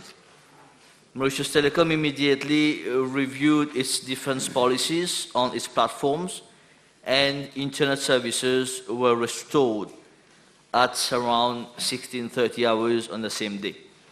A technical team continued to monitor the different platforms. However, at around 8 hours this morning, similar attacks were observed. Immediately actions were taken and there was minimal impact on customers. The situation is being very closely monitored by Mauritius Telecom. Mr. Speaker, sir, it has also been reported that today, 20th July 2021, there have been fiber breakdowns in several regions in the south and east of the island. Technical teams of Mauritius Telecom have been attending to those issues since this morning, and the situation is expected to be back to normal by this evening. Thank you, Mr. Speaker.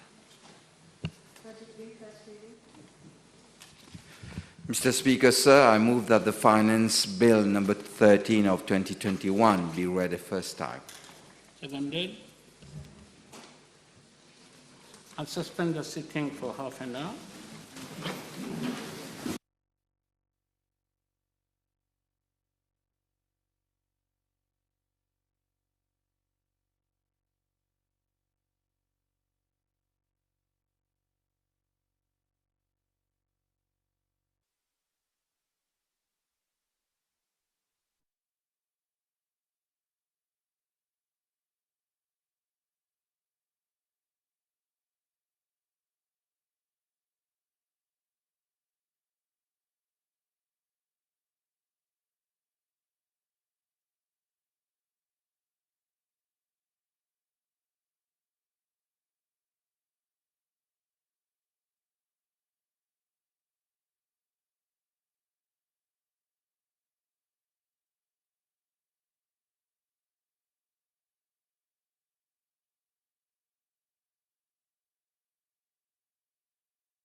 Please remain seated.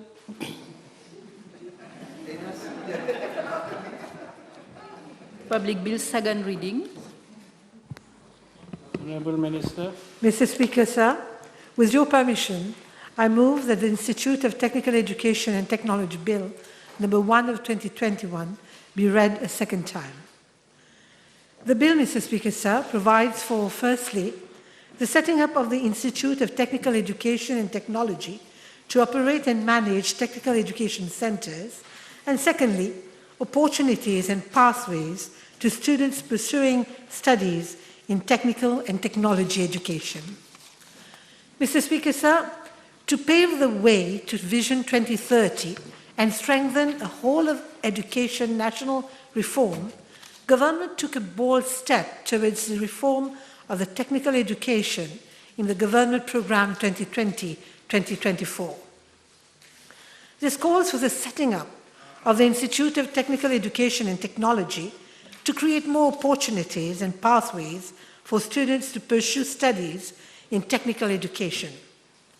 Indeed, we need a diversity in the provision of educational pathways that recognize multiple entry and multiple exit points and address the existing sectoral occupational gaps to cater for an increasingly complex workforce. We cannot, Mr. Speaker, sir, miss the boat. As we build skills for the present, we need to also build the skills for the future. We need to create the conditions facilitating the emergence of technicians and technologists who can join the university graduates to bring solutions to ever more complex emerging areas of our economy. This bill is an important piece of legislation which will supplement efforts towards transforming our economy into a vibrant, innovative, knowledge-based and high-skills one, and for the country to be propelled to its next level of development.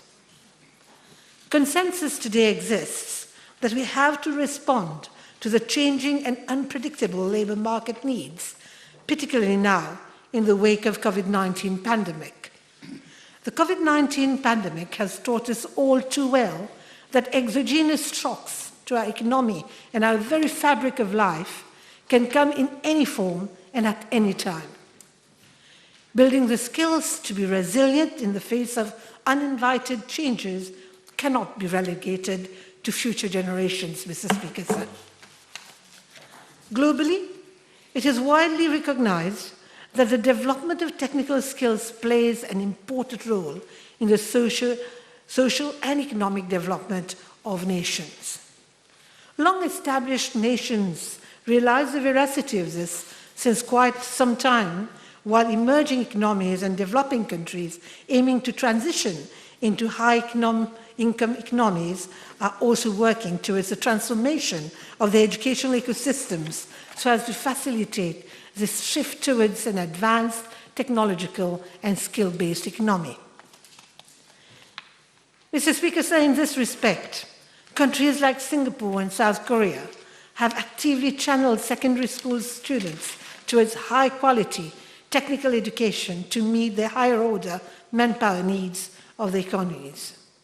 Thus, more than 50% of the secondary school students in Singapore are directed to technical institutes and polytechnics.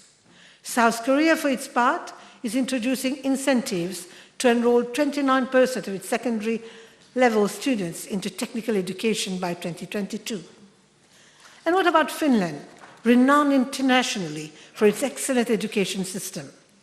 It enrolls 42% of its upper secondary students in technical education, while the European Union average hovers around 47.8%. As for Germany, the dual training system that is internationally acclaimed, it has 45.6% of students currently enrolled in upper secondary technical education there. Lately, different organizations like UNESCO in its strategy for Tibet 2016-2021, the African Union strategy for Tibet 2016, and the SADC strategic framework and implementation plan for development of Tibet 2018, all stressed the need for the development of higher technical education. I believe Mr. Andreas Schleicher, the globally renowned OECD Director for Education and Skills, got it right when in September 2020 interaction, he spoke of countries needing to operate a shift from qualifications-focused education upfront to skills-oriented learning throughout life. Mr. Speaker, sir, the fact of the case is that recourse to a high-quality technical education is not an option anymore, but a necessity for an economy and an education system like ours. We need to equip the future generations to become the 21st century drivers of our economy. Mr. Speaker, sir, every stage of development brings to the fore the necessity for specific types of skills that respond to the needs of the day. This has been true for Mauritius. Thus, we have moved from an agricultural economy to a service-based one after going through the industrial phase. At each of those levels, specific skills were a prerequisite. Thus, initially, the use of repetitive, manipulative skills was the order of the day. In its quest to move to a high-income economy, the country now has to revamp its technical education ecosystem to usher in more technological education. By this I mean the occupations relating to Industry 4.0 and progressively Industry 5.0 will require higher-order technological skill sets. Students will need to develop higher cognitive competencies for the understanding of scientific concepts and their applications in the processes. Whatever model of economic transformations we consider to be appropriate, productivity gains and innovation can only be achieved through higher caliber technicians and technologists. Mr. Speaker, sir, our education system is being revisited to meet the human capital requirements for our economy to transit back to the high-income status. The reform of the technical education structure, honourable members of the House will concede, is long overdue. The creation of ITET will provide a modern and high-tech pathway in line with the new emerging sectors of the economy for students who complete grade 11. ITET will provide a diverse range of learning areas and programs across its centres around the island and in Rodrigues. These will be vectors to change people's mindset on technical education and in so doing rebrand it as an attractive, modern option for students.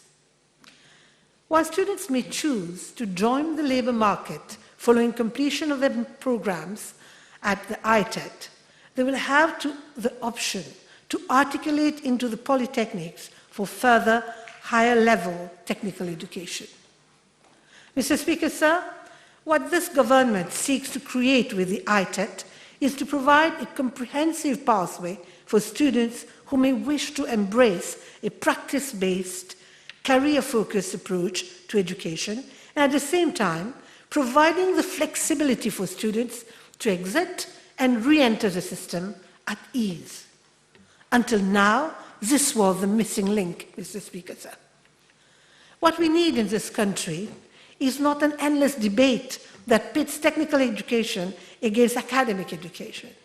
What we do need is a reaffirmation that both are complementary, both are equally necessary for a country at the cusp of a transition into the high-income status to thrive. Mr. Speaker, sir, as mentioned earlier, forward-looking countries have a much higher proportion of their students continuing in technical and technology education. There, the institutions responded to provide the human capital which was needed. Today, industries which are future-focused will be looking for more technicians and technologists qualified in number of new areas. We are talking here, Mr. Speaker, sir, of artificial intelligence, robotics, automation, fintech, green technology, engineering technology, etc. The ITET will provide an early grounding in such fields and prepare them for the higher studies at the polytechnics and other institutions. In our technical education ecosystem in Mauritius, we currently have the MITD and the polytechnics, and now the ITET.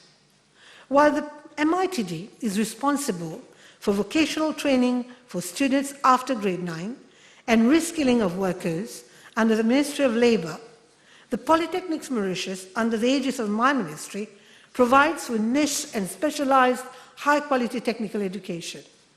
It also offers innovative programs in healthcare and nursing, hospitality and tourism, and emerging technologies directly in partnership with industry. Let me now take a moment and situate the relevance and positioning of the ITET within the larger education ecosystem and in enriching the diversity of the offer. Mr. Speaker, sir, not all of our secondary school students opt to move to upper secondary education after grade 11, after school certificate. Many would rather choose to go for technical education and thereafter enter the world of work. The gap that the ITET will primarily address is to broaden the array of opportunities available to us grade 11 students to move higher up in their educational and career paths in a number of technical and technological fields. These cover fields like I've said earlier, the green technologies, robotics, food processing technologies, amongst others. These fields are both different and distinct in terms of level and scope from what the MITD or the polytechnics offer. Mr. Speaker, sir, once students will have completed the program of studies at the ITET, they could then move on to polytechnics and from there, should they so wish, to universities to complete their degree cycle. What makes this restructuring of technical education landscape forward-looking is that the roles and responsibilities of the different institutions will be more distinct, thereby reducing duplication in terms of programs on offer. Moreover, with Industry 5.0 upon us, it is foreseen that the ITET will build capacity and further expand and diversify its array of programs. In the process, polytechnics will move higher up the technical education echelon, but with a heightened practical and applied focus. Mr. Speaker, sir, the ITET is intended to start with 5 centres in Mauritius and 1 in Rodrigues, which will be equipped and staffed to deliver the higher level technical and technology education. The 5 centres in Mauritius will be located at Piton, Port-Louis, Eben, Beauvallon, and Flac, and the one in Rodrigues will be at Le Chaux. The locations have been identified so as to be accessible to students from all over the Republic. Mr. Speaker, sir, for the first time, students in grade 11 will have the opportunity to choose a pathway of their choice to move to an occupation-based stream, which will also qualify them to move on ultimately to higher education. There will no longer be dead ends in the system. The ITET, Polytechnics Mauritius Limited, and other institutions will target at least 35% of the post-school certificate learners by 2030. Mr. Speaker, sir, allow me now to introduce to the House the main provisions of the Institute of Technical Education and Technology Bill. Clause 2 spells out the definition for technical education and technological education. Technical education means a combination of academic knowledge and practical skills acquired in classroom and applied settings, and technology education means the study of the application of scientific knowledge and processes. What we mean here, Mr. Speaker, sir, is a difference between practical skills required to execute a specific task and the understanding of knowledge of the scientific concepts behind this operation. Clause 3 provides for the establishment of the Institute of Technical Education and Technology, which shall be a body corporate and an approved service operating under a council. Mr. Speaker, sir, let me now focus on Clause 4 of the bill. Clause 4 refers to the objects of the ITET, which relates to its responsibility for, firstly, the provision and effective as well as efficient management of high-quality technical and technology education in line with Government Vision 2030, and secondly, the establishment of a number of partnerships. These partnerships, Mr. Speaker, sir, will be evident in different areas, namely the award of technical and technology education qualifications, either by the ITET on its own or in partnership with other recognized institutions, and even the MES to enhance its certification with standards benchmarked on international levels. The design and development of appropriate curriculum for the provision of technical and technology education ensuring compliance with norms and standards. As rightly spelled out, Clause 4G of the bill reads as follows: collaborate with industry and business sectors to deliver a skilled and work-ready pool of technicians and technologists. This, Mr. Speaker, sir, says it all where partnership with industry and business is concerned. Mr. Speaker, sir, as for Clause 5, we are basically concerned with ensuring the development of appropriate pathways for students to move seamlessly from the education sector to the world of work. In this context, the Institute will strengthen links with the secondary schools and tertiary education institutions such that the secondary school students will be given better opportunities to eventually enroll in higher technical education institutions according to their individual choices and in line with their career aspirations. Mr. Speaker, sir, Clause 5F of the bill relates to capacity building. There can be no transformation in the provision of technical and technological education without proper investment in high-quality, continuous professional development to ensure better student learning outcomes and educational quality. Hence, one major function of the Institute shall be to ensure the continuous professional development of its technical and technology education staff in pedagogy, instructional skills, classroom practices, as well as in adolescent development. Some of this capacity building can also be undertaken in industry-based settings. Capacity building will also be responsible for elaborating teacher professional standards in line with international good practices to guide and harness the development of teachers throughout their careers. It will also promote the training of trainers for adoption of relevant and updated competency-based teaching models. The Institute will equally foster international collaboration to keep abreast of developments in the different sectors of technical education and technology development. Mr. Speaker, sir, learners have to be aware of the pathways and avenues in technical and technology education. Students across the entire spectrum of competency must realize how attractive and worthy such an education can be for their future. Hence, one major function highlighted is a strong branding of technical and technology stream for the facilitation in the choice of a suitable career path or further studies. This is explicitly underlined in Clause 5, Sections L and M of the bill. Mr. Speaker, sir, Clause 6 of the bill deals with the conferment of powers of the Institute, while Clause 7 refers to the admission of students. Clause 8 provides for the establishment of a council for the administration of the Institute. The council shall consist of a chairperson and 7 members, and due attention has been given for a fair and adequate representation both from the public and private sectors. The term of office will be for a period of 3 years with a possibility of renewal except for ex-official members. Specific provisions have been made at Clauses 9, 10 and 11 for meetings of council, disclosure of interests of members, and setting up of committees for specific purposes.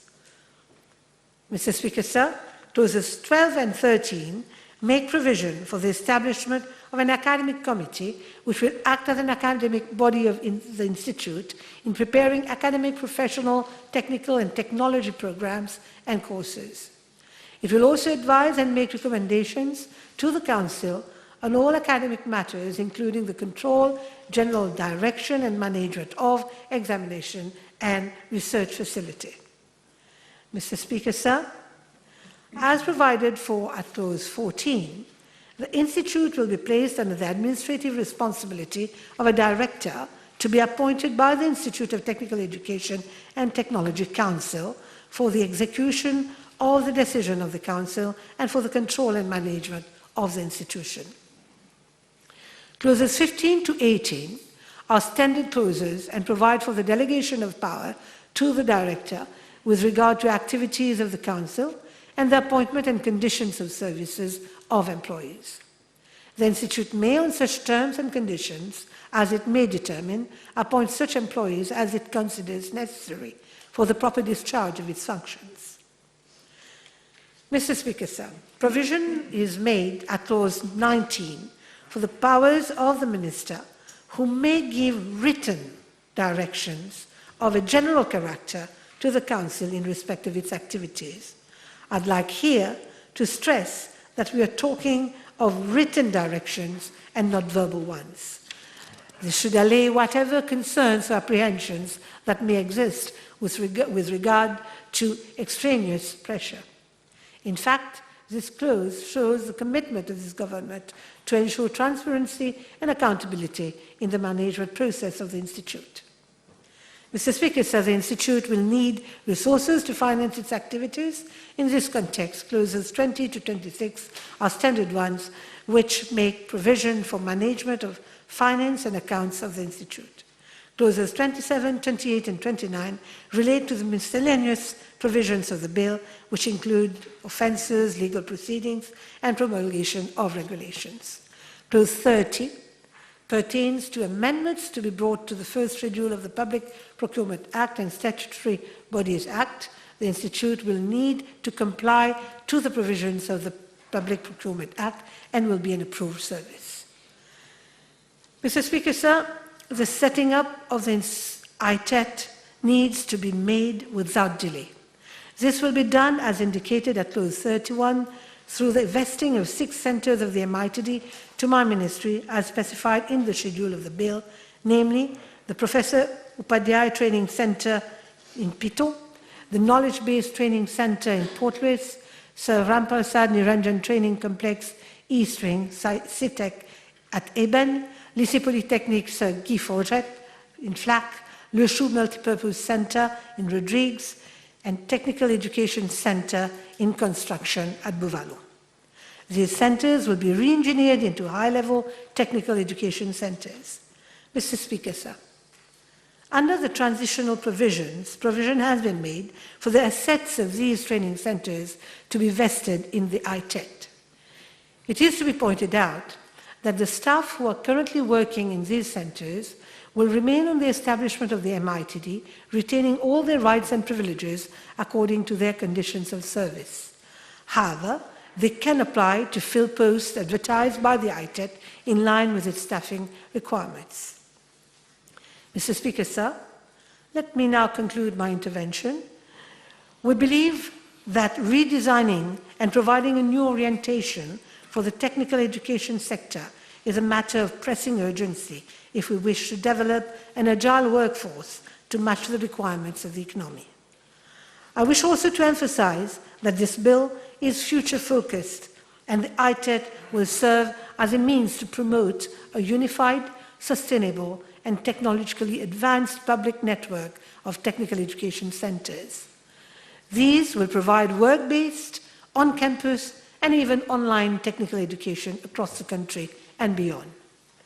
This bill, Mr. Speaker, sir, will be a landmark in our education ecosystem.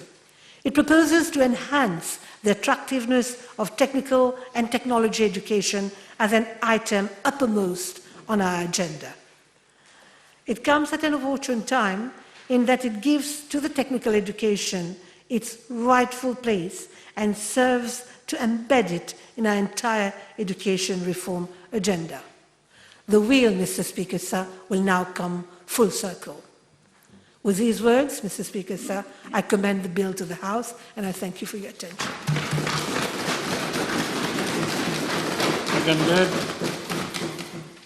Debate will ensue. I remind honourable members not to be out of subject, to stick to the bill. Honourable Ganga Prasad. Thank you, Mr. Speaker, sir, for giving me the opportunity to share my views on the Institute of Technical Education and Technology Bill. Let me start with the following quote from Ronald Reagan, who said, "Education is like a diamond with many facets. It includes the basic mastery of numbers and letters that give us access to the treasury of human knowledge, accumulated and refined through the ages. It includes technical and vocational training, as well as instruction in science, higher mathematics, and humane letters." This quote helps to go to the core of the bill, which is being debated today. Indeed, education is a multifaceted diamond, and this diamond includes the TVET sector. The object of the bill is to provide for, I quote, "the setting up of the Institute of Technical Education and Technology to operate and manage education centers." As mentioned in the schedule, section 31, we have a list of 6 training centers, 5 in Mauritius and 1 in Rodrigues. And out of the 5 in Mauritius, the Beauvallon Training Center has not been built yet. Mr. Speaker, sir, I have listened to the mover of the bill very attentively, and I can say that the enthusiasm, the narrative, the approach which has been adopted by the Honourable Minister of Education seems to be, I will not say déjà vu, but déjà entendu. Yes, I agree, as she has said, that we have to provide multiple entries and exits to students. I agree we need to provide more opportunities to students. I agree that there should be emergence of technicians and technologists. I agree that we have to equip future generations to be the drivers of development.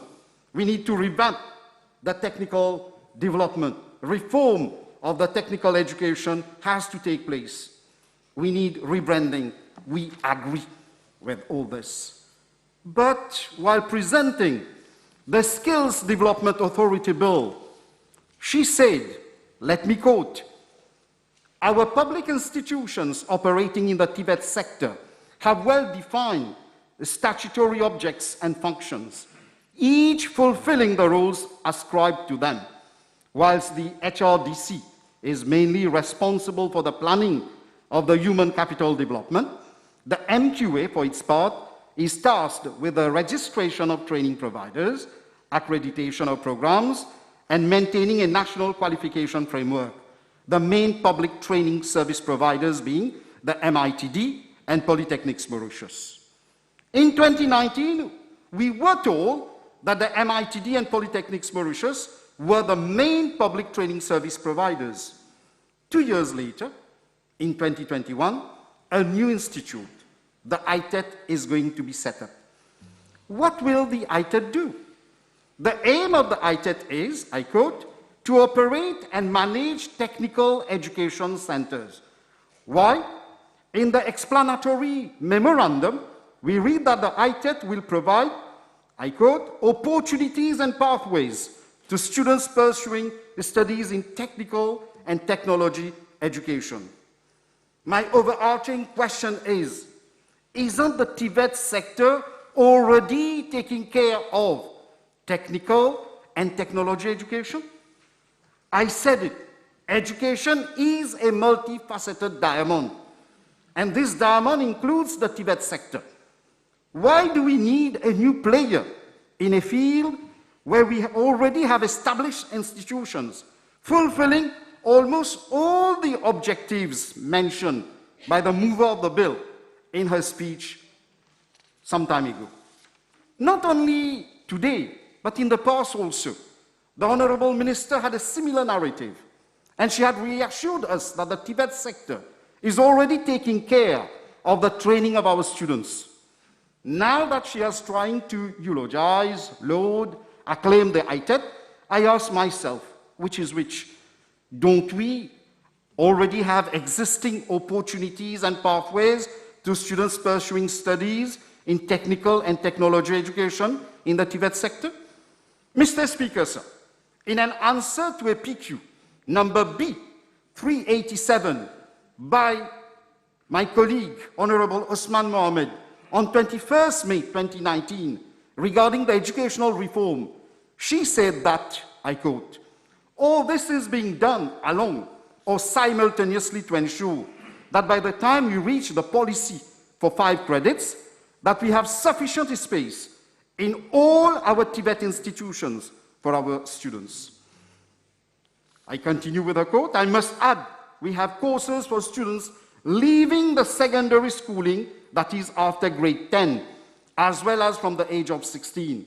They can join the Tibet training sector, that is students leaving after grade 9 also, would be given the possibility of joining and are presently following courses at the level of MITD, end of quote. She has almost the same arguments for the ITET. At the outset, let me ask the following questions. What about the policy driving this bill? Please enlighten us about the policy to be implemented in order to create the link between secondary schools and ITET. Whom among the secondary school students will ultimately be selected for this project? In what ways secondary school students will benefit from the ITET? What about the other institutions which have been providing training to secondary school leavers so far? Will the training be delivered by ITET be full-time, part-time, blended, dual, or any other mode of training? How will the ITET boost up the goodwill of the technical and vocational sector? She has talked about rebranding and revamping of the sector. How will it happen? How will the ITET address the shortage of skilled labor in the market? How will the ITET address the skills mismatch in the labor market? How will the ITET address the issue of rebranding the Tibet sector? How will the ITET empower the staff of the Tibet sector? How will the ITET add value to the Tibet sector? How will ITET address the issue of developing coherent policies in that domain?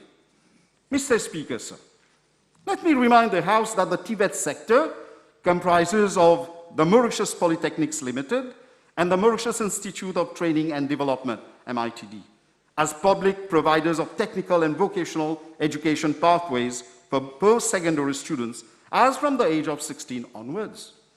The ITET bill now proposes nothing less than splitting up the MITD into 2 halves. Now 6 centers will be under the purview of Ministry of Education, and the rest of the centers will be under the control of the Human Resource Development Council, HRDC. Should I assume that the Skills Development Authority, which was introduced with so much of pomp, is now a lame duck, as its functions will be taken over by the ITET? Aren't we creating yet another player in that somewhat congested field of post-secondary education and training?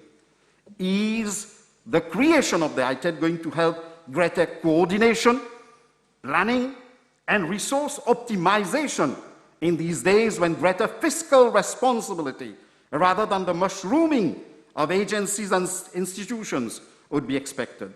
I hope the Minister will clarify these queries in her summing up. I would like to make it clear that I commend each action, each measure, each incentive which goes in the interest of Mauritian children and the personnel of the Tibet sector. We are for the rebranding of the Tibet sector.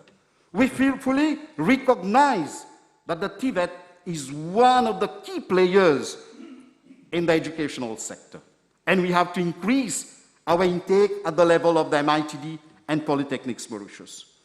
We should also ensure capacity building, work with foreign institutions like the IT Education Services of Singapore, Australia, and Switzerland, and we need to ensure that the links between Tibet sector and the industry is further strengthened. I insist that technical, vocational, and technological education should not be viewed with disdain or stigma. Every effort should be made to revamp this sector. On this, I agree with the mover of the bill. We should do everything to popularize this sector. According to former US Senator of Montana, Conrad Burns, vocational education programs have made a real difference in the lives of countless young people nationwide. They build self-confidence and leadership skills by allowing students to utilize their unique gifts and talents. The bill comes at a very critical time. As a concerned patriot, like all of you here and outside the House, I have to make sure that we use our financial resources smartly. I am not against the development of my country, but we are going through an economic storm and we are currently drowning in debt. Investing in our human resources is crucial.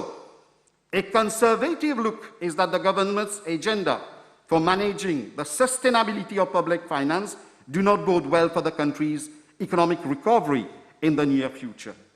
The economic model in which this government has dragged us is not an apology not to embrace development and not to invest in education sector. Far from it. I propose a judicious use of our financial resources. Mr. Speaker, sir, Part 4 of the bill refers to the financial provisions and accounts. I am given to understand from Section 20 that the general fund shall be tapped from the same pool of grants. It's all taxpayers' money to be collected and distributed to two different institutions, leading to a duplication of work and cutthroat competition between two different institutions doing almost the same work. I hope that we are not going to be what I call penny wise and pound foolish in doing so. Today we have great economic challenges facing our country. Let me quote from the PwC, which says that, I quote, successfully resetting the course of the economy, more than just the deployment of financial resources, will require thoughtful decision-making underpinned by a real desire for long-term sustainability. For example, the debt-to-GDP ratio for 2021-2022 is projected at 91.4%. Public debt increased by 22% from fiscal year 2019 to 2020 and is projected to rise by further 8% subsequently. GDP dropped by 14.9% in 2020, making Mauritius the country with the largest COVID-related GDP loss in Africa, according to the IMF. End of quote. We need to provide training which will open up opportunities, provide skills which are required by the labor market, training which supports the ambition of Mauritius to embrace emerging technologies. We need to harness the potentialities of our youth so that we can set the sail in the direction of progress and drive the economy forward. As the Minister said, we cannot miss the boat. If the ITED goes in this direction, as mentioned in Section 5J, whereby it aims to, I quote, ensure judicious and optimum utilization of its resources, yes, we are for it, and we are here to support it. However, when we have a few legitimate questions and queries, we are not being demagogues or anti-progress or anti-development. We would like the government to take on board views, opinions, and concerns of the stakeholders. My next concern is the following. In Section 5A, we read that the ITET will be, I quote, responsible for the provision and delivery of technical and technology education in line with the current and future needs of the economy. What research has been carried out in order to gauge the need of the ITET? What research has been carried out in the industrial and business sectors in order to find out the issues of skills mismatch? Is the ITET going to provide proactive measures to enhance employability of our youth? How is the ITET going to bring quality change in training and skills development in meeting the needs of the market in developing the competencies for our labor force. Mr. Speaker, sir, in the explanatory memorandum in Part B of the object of the bill, reference is made to, I quote, the students pursuing studies in technical and technology education. Now we heard that the ITET will be for post-grade 11 students. This is what the mover of the bill said. And before hearing this, I tried to look for the answer and came across the budget speech 2021-2022. And on page 48, under the heading, the Tibet sector, I read under paragraph 282, section A, I quote, an institute of technical education and technology will be set up to provide education at grades 10 and 11. Should we understand that the ITET is being created exclusively for students post-grade 11 only? Does it mean that henceforth the students will be catered by the ITET and not the MITD? Will the students of extended stream also be enlisted for the courses? What will be the academic pre-requirement of these students to join the ITET? What courses which will fall under the ambit of technology education consist of? We know that the number of students taking science in our secondary schools has dropped drastically. So will science be a pre-requirement in order to join the ITET? Mr. Speaker, sir, there are other issues requiring consideration. Would both MITD and ITET be running same courses like electrical, plumbing, welding, hairdressing, etc.? Would these courses be soon advertised to be run in both MITD and ITET training centers? Would both MITD and ITET be targeting the same student population to join their courses? It seems there would be no difference between the MITD and ITET. They would in fact be operating like competitors. Mr. Speaker, sir, the establishment and objects of the ITET, respectively Section 3 and 4 of the bill, are going to have both a direct and indirect impact and bearing on those who are related to this sector. The creation of this institute will require human and financial resources, appropriate infrastructure and equipment, innovative curriculum, effective quality assurance of the courses, recognized awards, proper policy implementation framework. When I speak in this August Assembly, I speak as the spokesperson of those people who have dedicated their experience, career, and even life to this dynamic but crucial sector of education. I salute all of them for being the unsung heroes of the Tibet sector. They have trained thousands of Mauritians who are now doing very well in different spheres of life. Now I refer to section 6G, which reads as follows, that the institute may, I quote, enter into agreements in such manner as it may determine with any other institution or body, whether academic, technical, technology, or otherwise, including the incorporation within the institute or any other institution or body. According to me, section 6G is too vague and has to be clarified to avoid misinterpretation among the public in general and the staff of the existing institutions. Does this section 6G implicitly or explicitly mean that it will incorporate the MITD and the Lycée Polytechnique under its aegis? Will the ITET be completely independent body? Will the ITET be another training institute? Section 7 of the bill, under the heading Admission of Students, reads as follows. The student may admit a student to any of its programs or courses on such criteria or on such terms and conditions as it may be determined.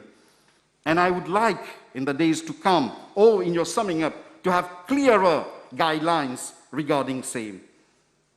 Section 14 of the bill refers to the director. Nothing has been mentioned regarding the qualifications, duration and terms of contract of the incumbent who will be appointed or selected as director. Let me remind the House that in the past, we have had directors who have done an excellent job by providing their leadership, professional expertise, and have spearheaded the Tibet sector to new heights. I propose that the director should be an engineer and not an economist. like it was the case in the past. We need to have the right person at the right place.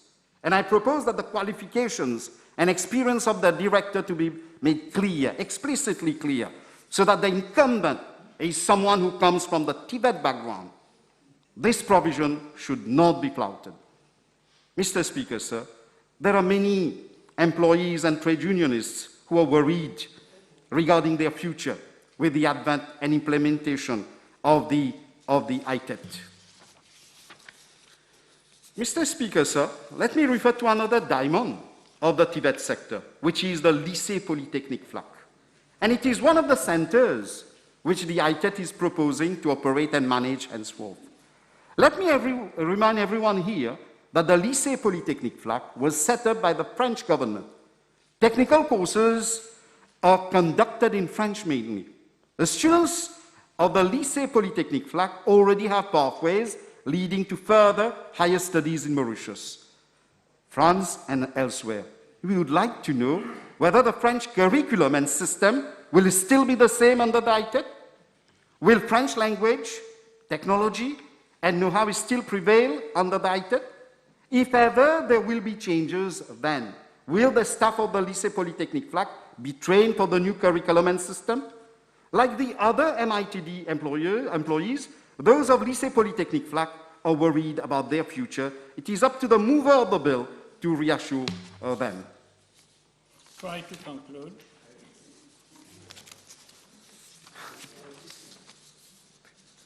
Let me try to. Yes. I know it's difficult.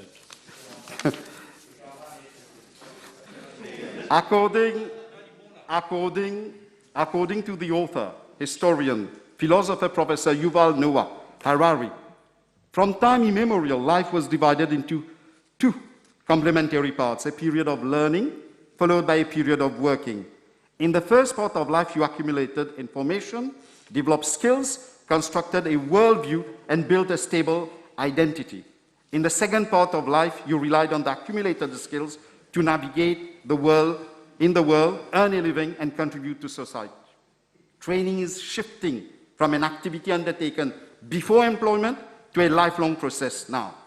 That is why, Mr. Speaker, sir, I will request the mover of the bill to show the type of grit and leadership which is essential and primordial in driving whatever policy measure which is essential in making it work.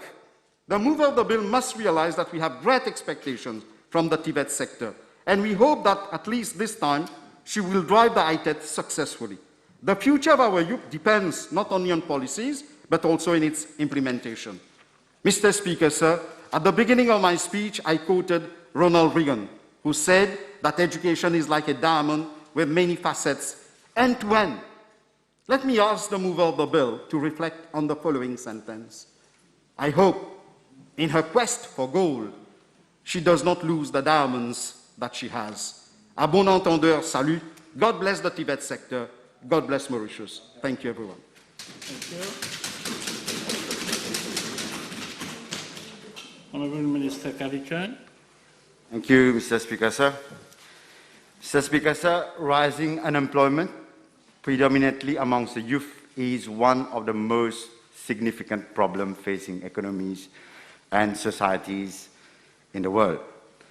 The latest figure of Statistics Mauritius shows that unemployment amongst the youth here is on the rise, and this phenomenon has been observed for quite some time now.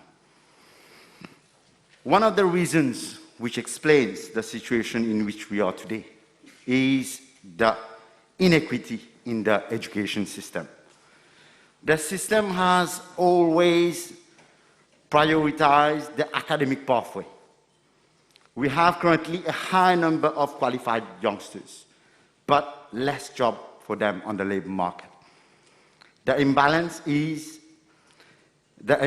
the labor market we are observing presently is unfortunately the result of a series of poor policy making of governments, and I say of governments prior to the one of 2014. It is with this concern in mind that the previous government under the leadership of the late Saniru Jagannath and current one, Pravin Kumar Jagannath, has, since taking office in 2014, been doing its utmost best to address the issue of youth unemployment by taking a different approach to the whole education system in Mauritius.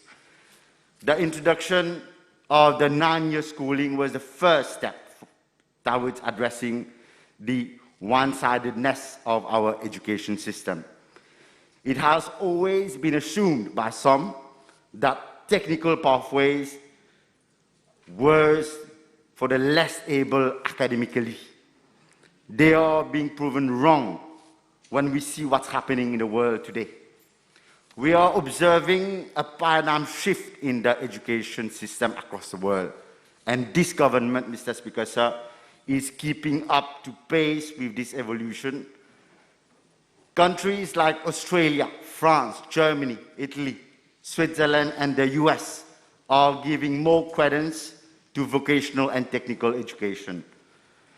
And according to a report named Perspective and Debates on Vocational Education and Training, Skills, and the Prospects of Innovation, it is observed that the percentage of youth in the above-mentioned countries who possess a vocational qualification is more than those possessing a tertiary qualification.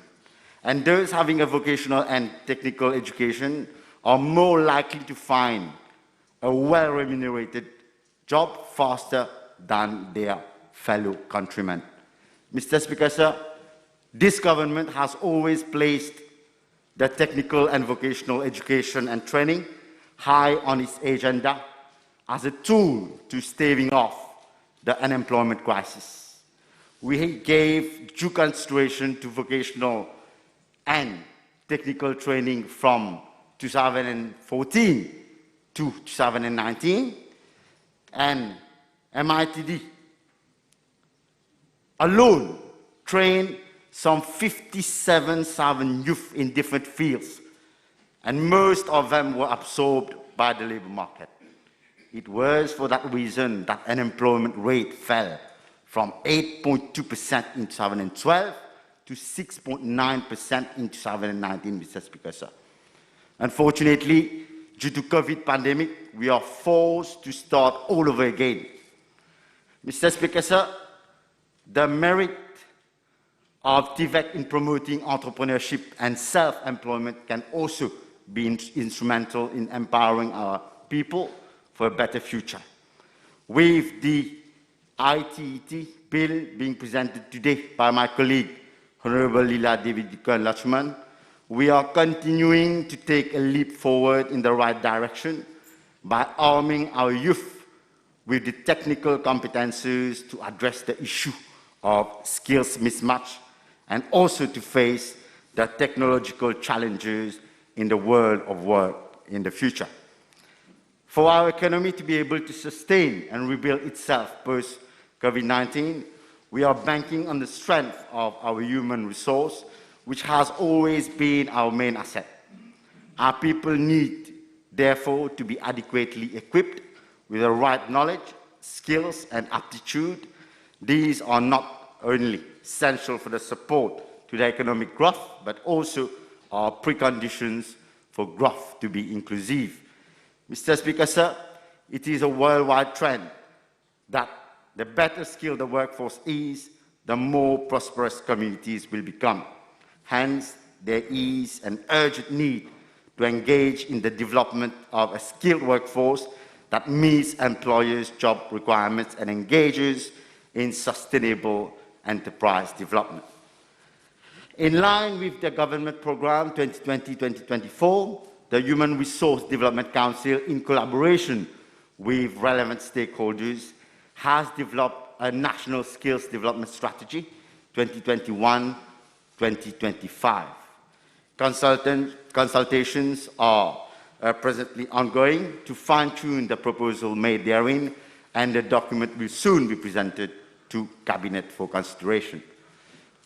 Mr. Speaker, sir, its main objective is to improve the effectiveness, efficiency, relevance, and quality of the skills development system in Mauritius. It is hinged around three salient strategic clusters: improving skills system effectiveness, tackling skills imbalances, and strengthening the education and training system to prepare and empower our young people for the future. The NSTS also tries to address the underlying culture of learning and attitude towards training from the perspective of training supply and training demand as expressed by employers, employees, and the unemployed. However, our country needs sufficient technical hands with skill sets to accelerate the pace of development. The new generation of workers is expected to work in a fast evolving future economy. One of the most promising ways to face faster economic growth is through investment in the skills of the people. Moreover, technology has become a necessity, especially in the current worldwide COVID pandemic situation. With travel restriction in most parts of the world and people being in lockdown or quarantine, technology is playing a vital role in allowing them to connect with the outside world. In order to keep pace with the fast-growing innovation in technology, Mauritius needs to elevate the technical, cognitive, digital, and social emotional skills level to its population by more rigorous skills, training, upskilling, and retraining. Skills would allow existing employees to improve productivity in their workplace and also allow unemployed to compete for better paying jobs. The setting up of the Institute of Technical Education and Technology therefore comes at an opportune time to complement the existing technical and vocational education and training.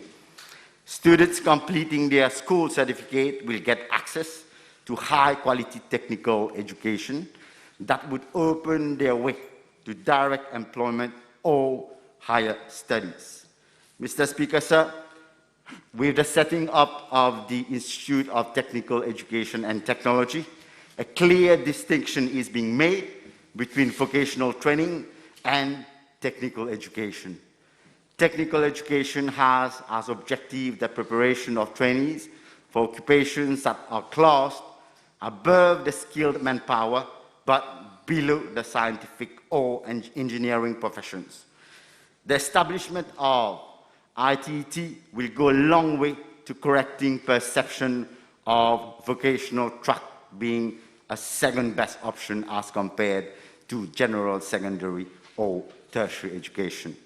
Mr. Speaker, sir, the United Nations Sustainable Development Goal number 4 aims at ensuring an inclusive and equitable quality education and promote lifelong learning opportunities for all.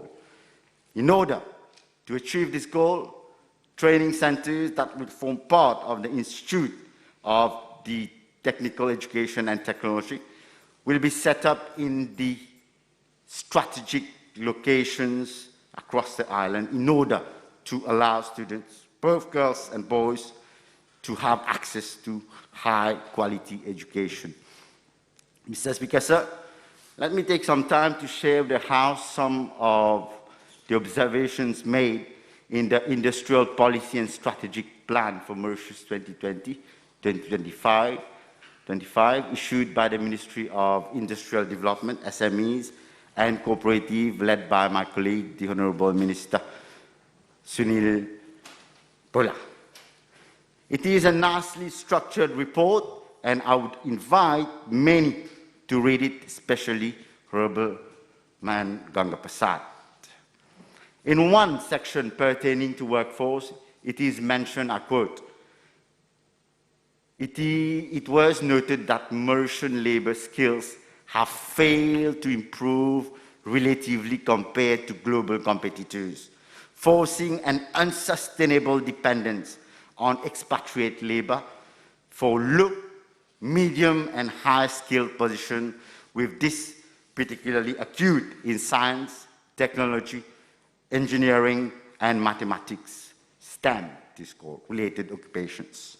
Further, talking about skills development, the report stipulates the following, I quote, Mauritius' existing skills development system appears unable to meet the range and depth of industry requirements.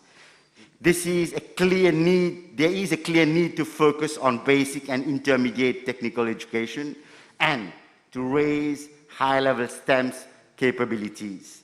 Most notably, there are no postgraduate technical institutions in Mauritius providing the industry with a pipeline of advanced skills. This is studying the availability of advanced technical skills, which is central to the development of high-value activities within the most manufacturing value chain based in upper middle income and high income economies, unquote.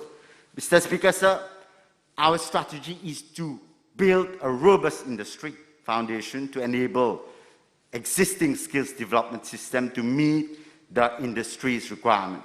The area of intervention here is the STEM and the academic triangle supporting the manufacturing and other sectors.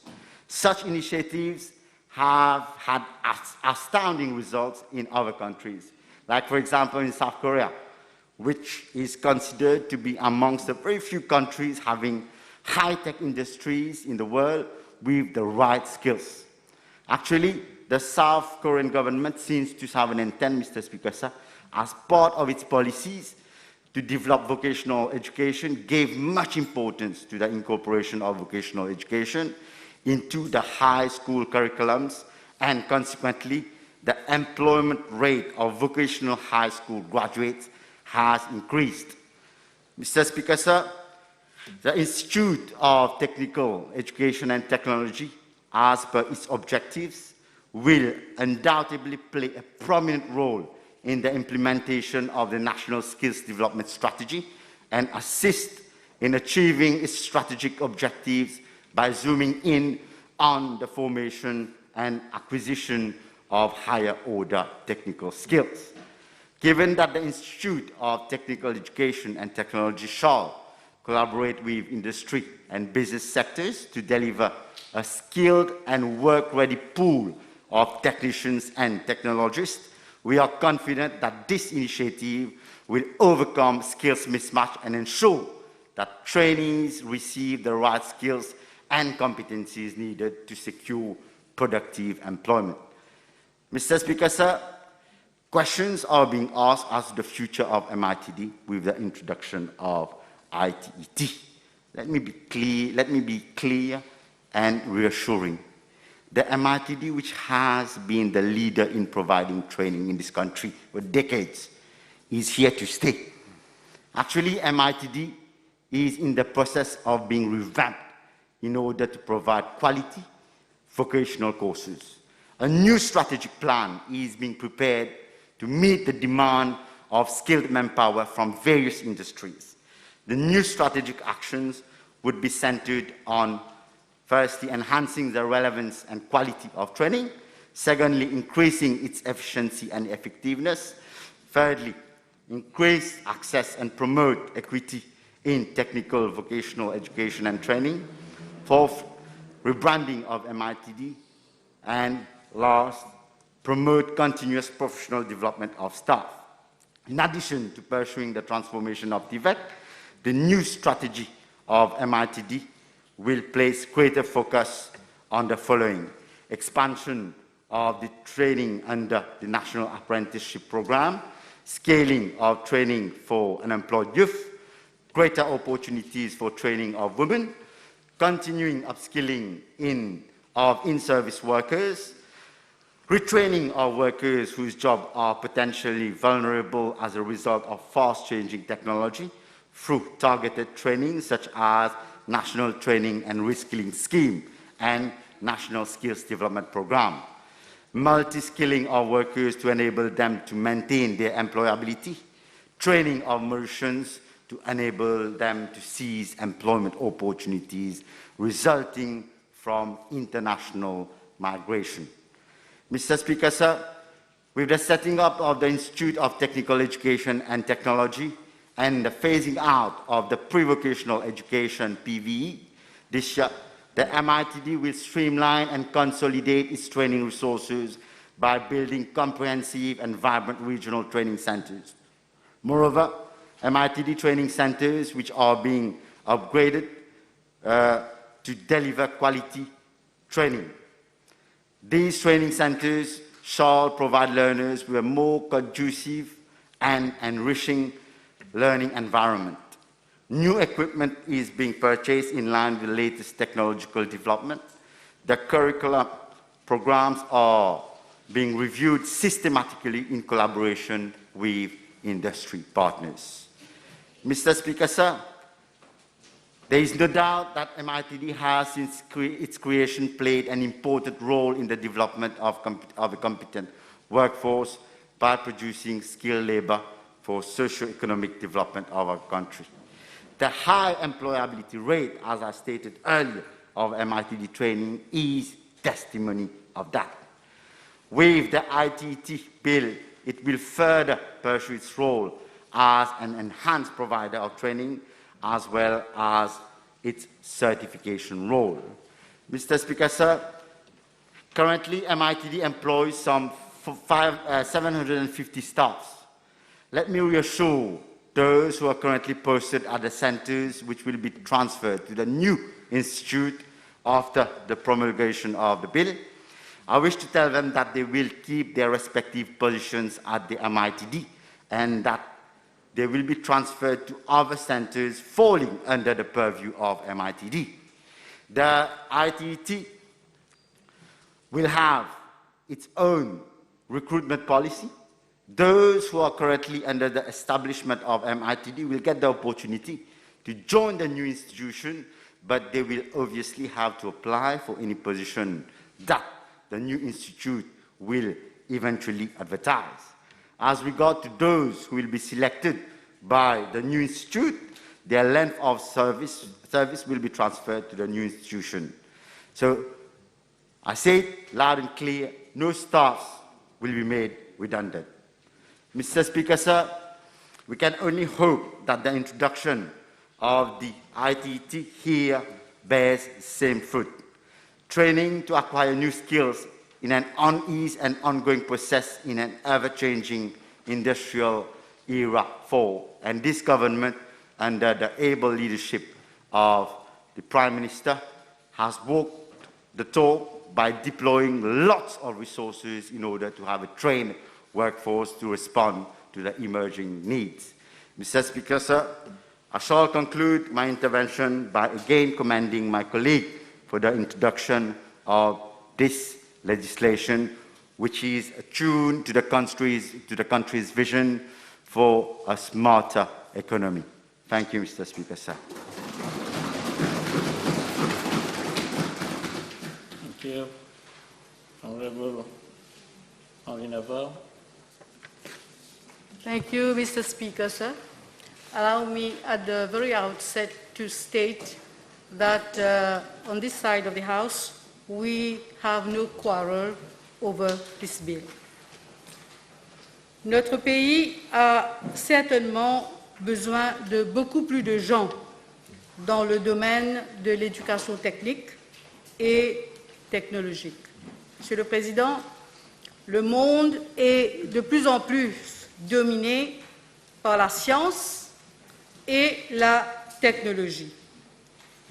Il est incontestable que le blockchain, la robotique, l'intelligence artificielle, la fintech, l'Internet et les innovations numériques, entre autres, vont envahir de plus en plus nos vies et le monde du travail.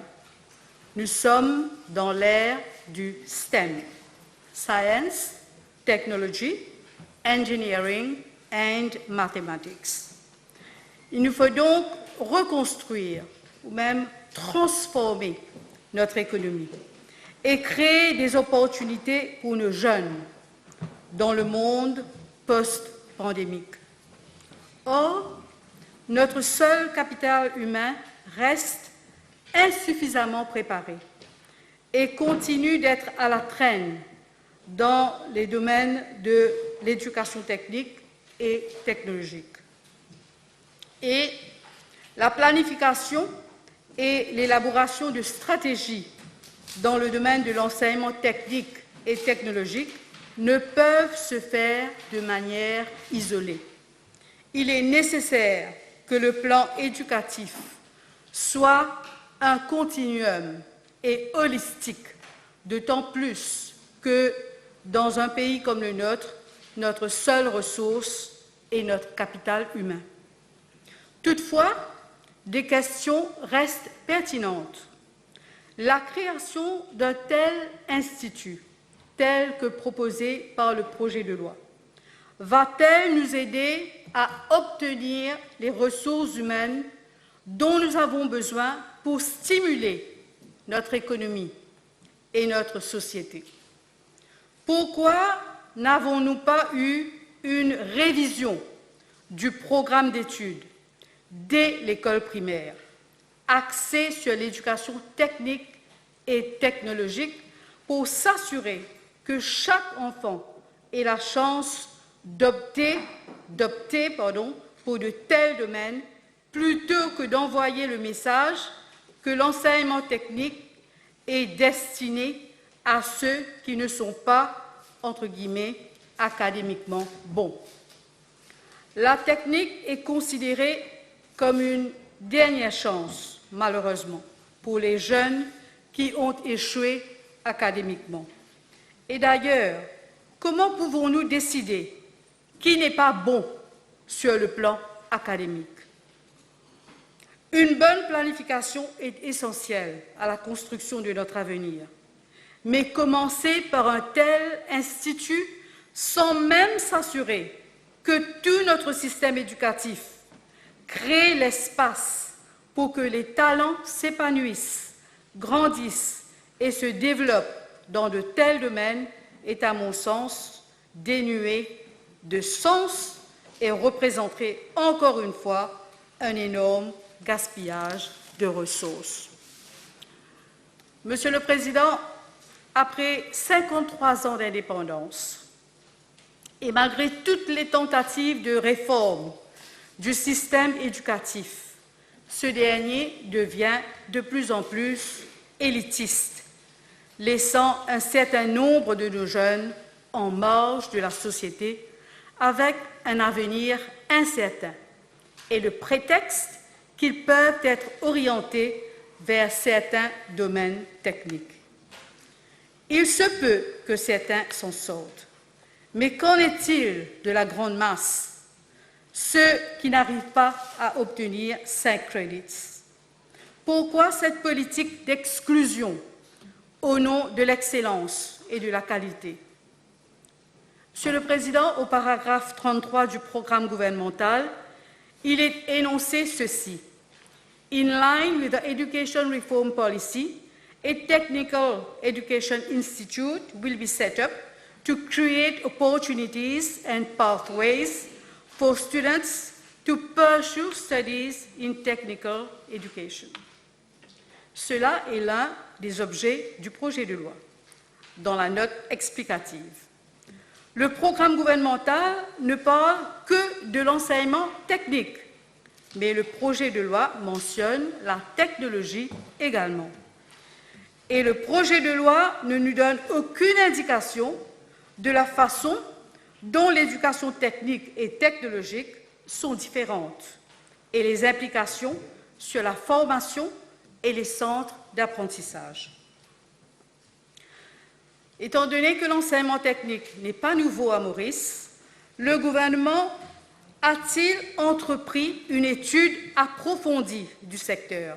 Par exemple, quelles sont les réalisations du MITD? Quel est son bilan?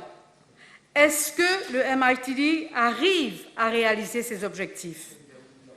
Est-ce que ces objectifs sont en ligne avec nos besoins socio-économiques? Dans quel domaine les étudiants du MITD ont-ils été recrutés?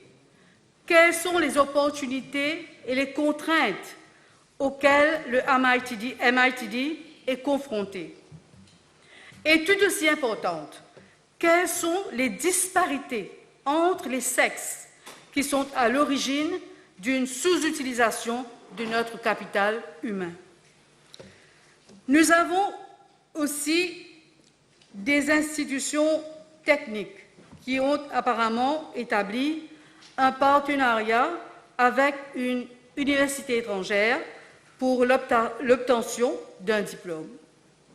De tels partenariats peuvent être utiles, mais doivent être évalués avant de se lancer aveuglément dans d'autres collaborations externes.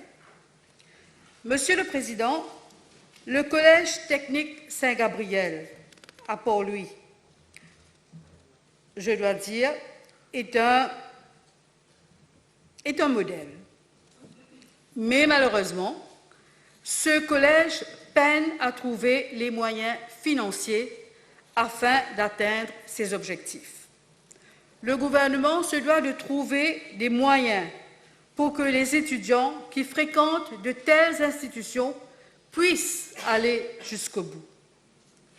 L'objectif de ce collège est d'ouvrir l'accès à l'enseignement technique à tous, et notamment dans la zone de Port-Louis, en offrant une option préférentielle aux enfants les plus vulnérables de notre société. Ce collège offre une formation pratique à l'atelier, des cours techniques théoriques en classe, dessin industriel, technologie, mathématiques appliquées et un complément d'enseignement général, tel que la prévention des accidents et l'hygiène du travail, la législation, la formation sociale et la formation humaine. Le diplôme préparé est un brevet d'études professionnelles, un BEP, et un CAP, certificat d'aptitude professionnelle. L'octroi de ces diplômes de type français est sous la responsabilité d'un jury d'examen composé d'industriels mauriciens, de l'administration du collège et est présidé par un représentant du secteur privé mauricien. Monsieur le Président, à la clause 5 du projet de loi, mention est faite de la fourniture et la prestation de l'enseignement technique et technologique en conformité avec les besoins actuels et futurs de l'économie. Mais d'autres questions restent encore pertinentes. Avons-nous une étude sur les besoins actuels et futurs de notre économie? Et dans l'état actuel des choses, pouvons-nous savoir dans quel secteur spécifique avons-nous besoin des compétences techniques et technologiques et en quelle quantité? L'exercice de planification de la main-d'œuvre, bien que difficile, demeure crucial en ces temps difficiles également. Combien un tel institut va-t-il nous coûter? Quel sera le budget annuel en termes de salaire pour le personnel? Nous devons être très prudents dans la mise en œuvre de tout nouveau type d'institution. Le gouvernement vient de voter the Mauritius Emerging Technologies Council Bill le 30 juin. N'est-ce pas là une duplication? Est-ce que le pays peut se permettre une floraison de councils alors que l'audit vient de dénoncer les gaspillages? Quel est le cost analysis de ces investissements?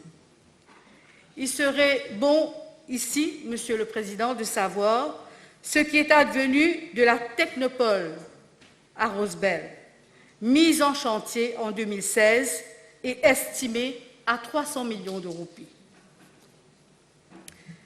Quels sont les besoins en matière d'éducation auxquels le projet entend répondre? Le discours du budget mentionne les grades 10 et 11. Pourquoi cette catégorie seulement? N'est-ce pas là perpétuer la stigmatisation de ceux qui ont échoué le NCI et qui serait bon pour la technique seulement? Cette année, Monsieur le Président, il y a eu la première édition du NCE, National Certificate of Education. Des 14 044 candidats, 2 168 places sont allouées dans les 12 académies. 11 876 de grade 9 ne sont pas éligibles pour une admission en académie. Je présume que ce sont ces élèves qui seront admis dans la filière technique. De plus, si on se base sur les chiffres de 2019, le taux de réussite au SI a baissé de 71,5% à 70,9%. Quid des étudiants détenteurs d'un SI ou d'un HSI qui voudraient continuer leur formation dans la filière technique? Est-ce que l'on a fait une étude sur le nombre d'étudiants potentiels, sur le nombre d'institutions techniques pouvant accueillir ces étudiants et les secteurs nécessaires à notre développement socio-économique? Selon Statistics Mauritius, Monsieur le Président, Statistics Mauritius du début de 2020, le taux de chômage pour 2019 était estimé à 6,7%, soit 39 300 personnes. De ce nombre, 7 700, soit 20% du nombre total de chômeurs, sont de 16 à 24 ans et 51% ne détiennent pas le SI.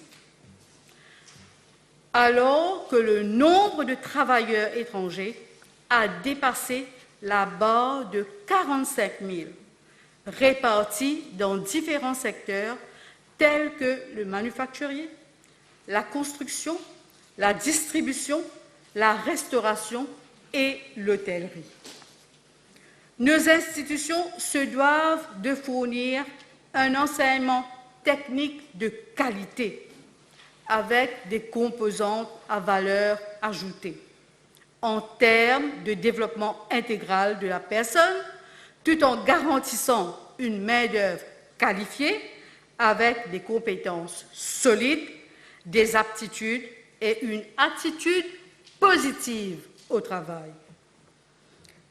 Monsieur le Président, en 2019, 8 024 étudiants, dont 76,5% d'hommes et 23,5% de femmes, étaient inscrits à des cours techniques et professionnels à temps plein, à temps partiel et aussi à des cours d'apprentissage. Ce chiffre démontre l'écart entre les sexes dans les domaines technologiques. Il est donc important de féminiser les professions et les filières techniques. Il faut prendre les mesures nécessaires pour éliminer les inégalités entre les genres et encourager un plus grand nombre de filles à entrer dans les domaines techniques. C'est une question légitime lorsque les ressources seront investies dans un institut qui aura également la responsabilité de développer des programmes et de la recherche dans le domaine de l'enseignement technique et technologique. La recherche dans le monde entier montre que si la STEM n'est pas sensible au genre, combler les écarts entre les sexes dans le monde technique et technologique resterait un exercice très difficile. Cela signifierait également une utilisation inefficace de notre capital humain. Pour conclure, Monsieur le Président, je dirais ceci. Notre pays a besoin de personnes formées à la technique et à la technologie. Et notre système éducatif se doit de permettre à tous de pouvoir exploiter son potentiel pour le développement socio-économique du pays. Pour cela, Les cours doivent être adaptés à nos besoins et l'argent des contribuables utilisé judicieusement. J'en ai terminé. Merci. Honorable Lakshman Roy. Thank you, Mr. Speaker, sir. I think this is one of the most interesting debates that have taken place in the House. One must acknowledge that it is a daunting challenge to hold the education portfolio, especially in times of COVID-19. But allow me, Mr. Speaker, sir, to salute the tremendous and commendable role of Honorable Leela Devi Dukan Lakshman, not only as Vice Prime Minister, but also as Minister of Education, Science and Technology. Mr. Speaker, sir, I am very passionate about this subject because as a mother of two, I have been constantly questioning myself about the future of my boys. What if they do not want to be doctors, lawyers, accountants, or even engineers, or any of the conventional professions? What if they choose to opt for a non-conventional jobs that are generally and wrongly looked down upon? Well, Mr. Speaker, sir, from my address today, I would like to reach out to the numerous youngsters who for too long have been uncanny victims of an education system that has not only instilled the stigma of failure onto them, but worse still, has not allowed them a second chance in life. Every single young person has a unique potential, inherently embedded within himself or herself, a potential that should lead him or her to do well as an individual, to succeed in life. But unfortunately, Mr. Speaker, sir, the obtrusive education system that we have so obstinately been practicing since the colonial days, the remnants of which still pervade the present system, had brought in its wake a yardstick for success that defies the very meaning of the term. A system that over decades that followed our accession to sovereignty generated more the so-called failures than success. A system that has forced numerous unwilling youngsters into the dropout bin and who found no other alternative than to take up jobs instead of enhancing their self-esteem in society as honest wage earners, further relegated them to the lowest rung of the social ladder.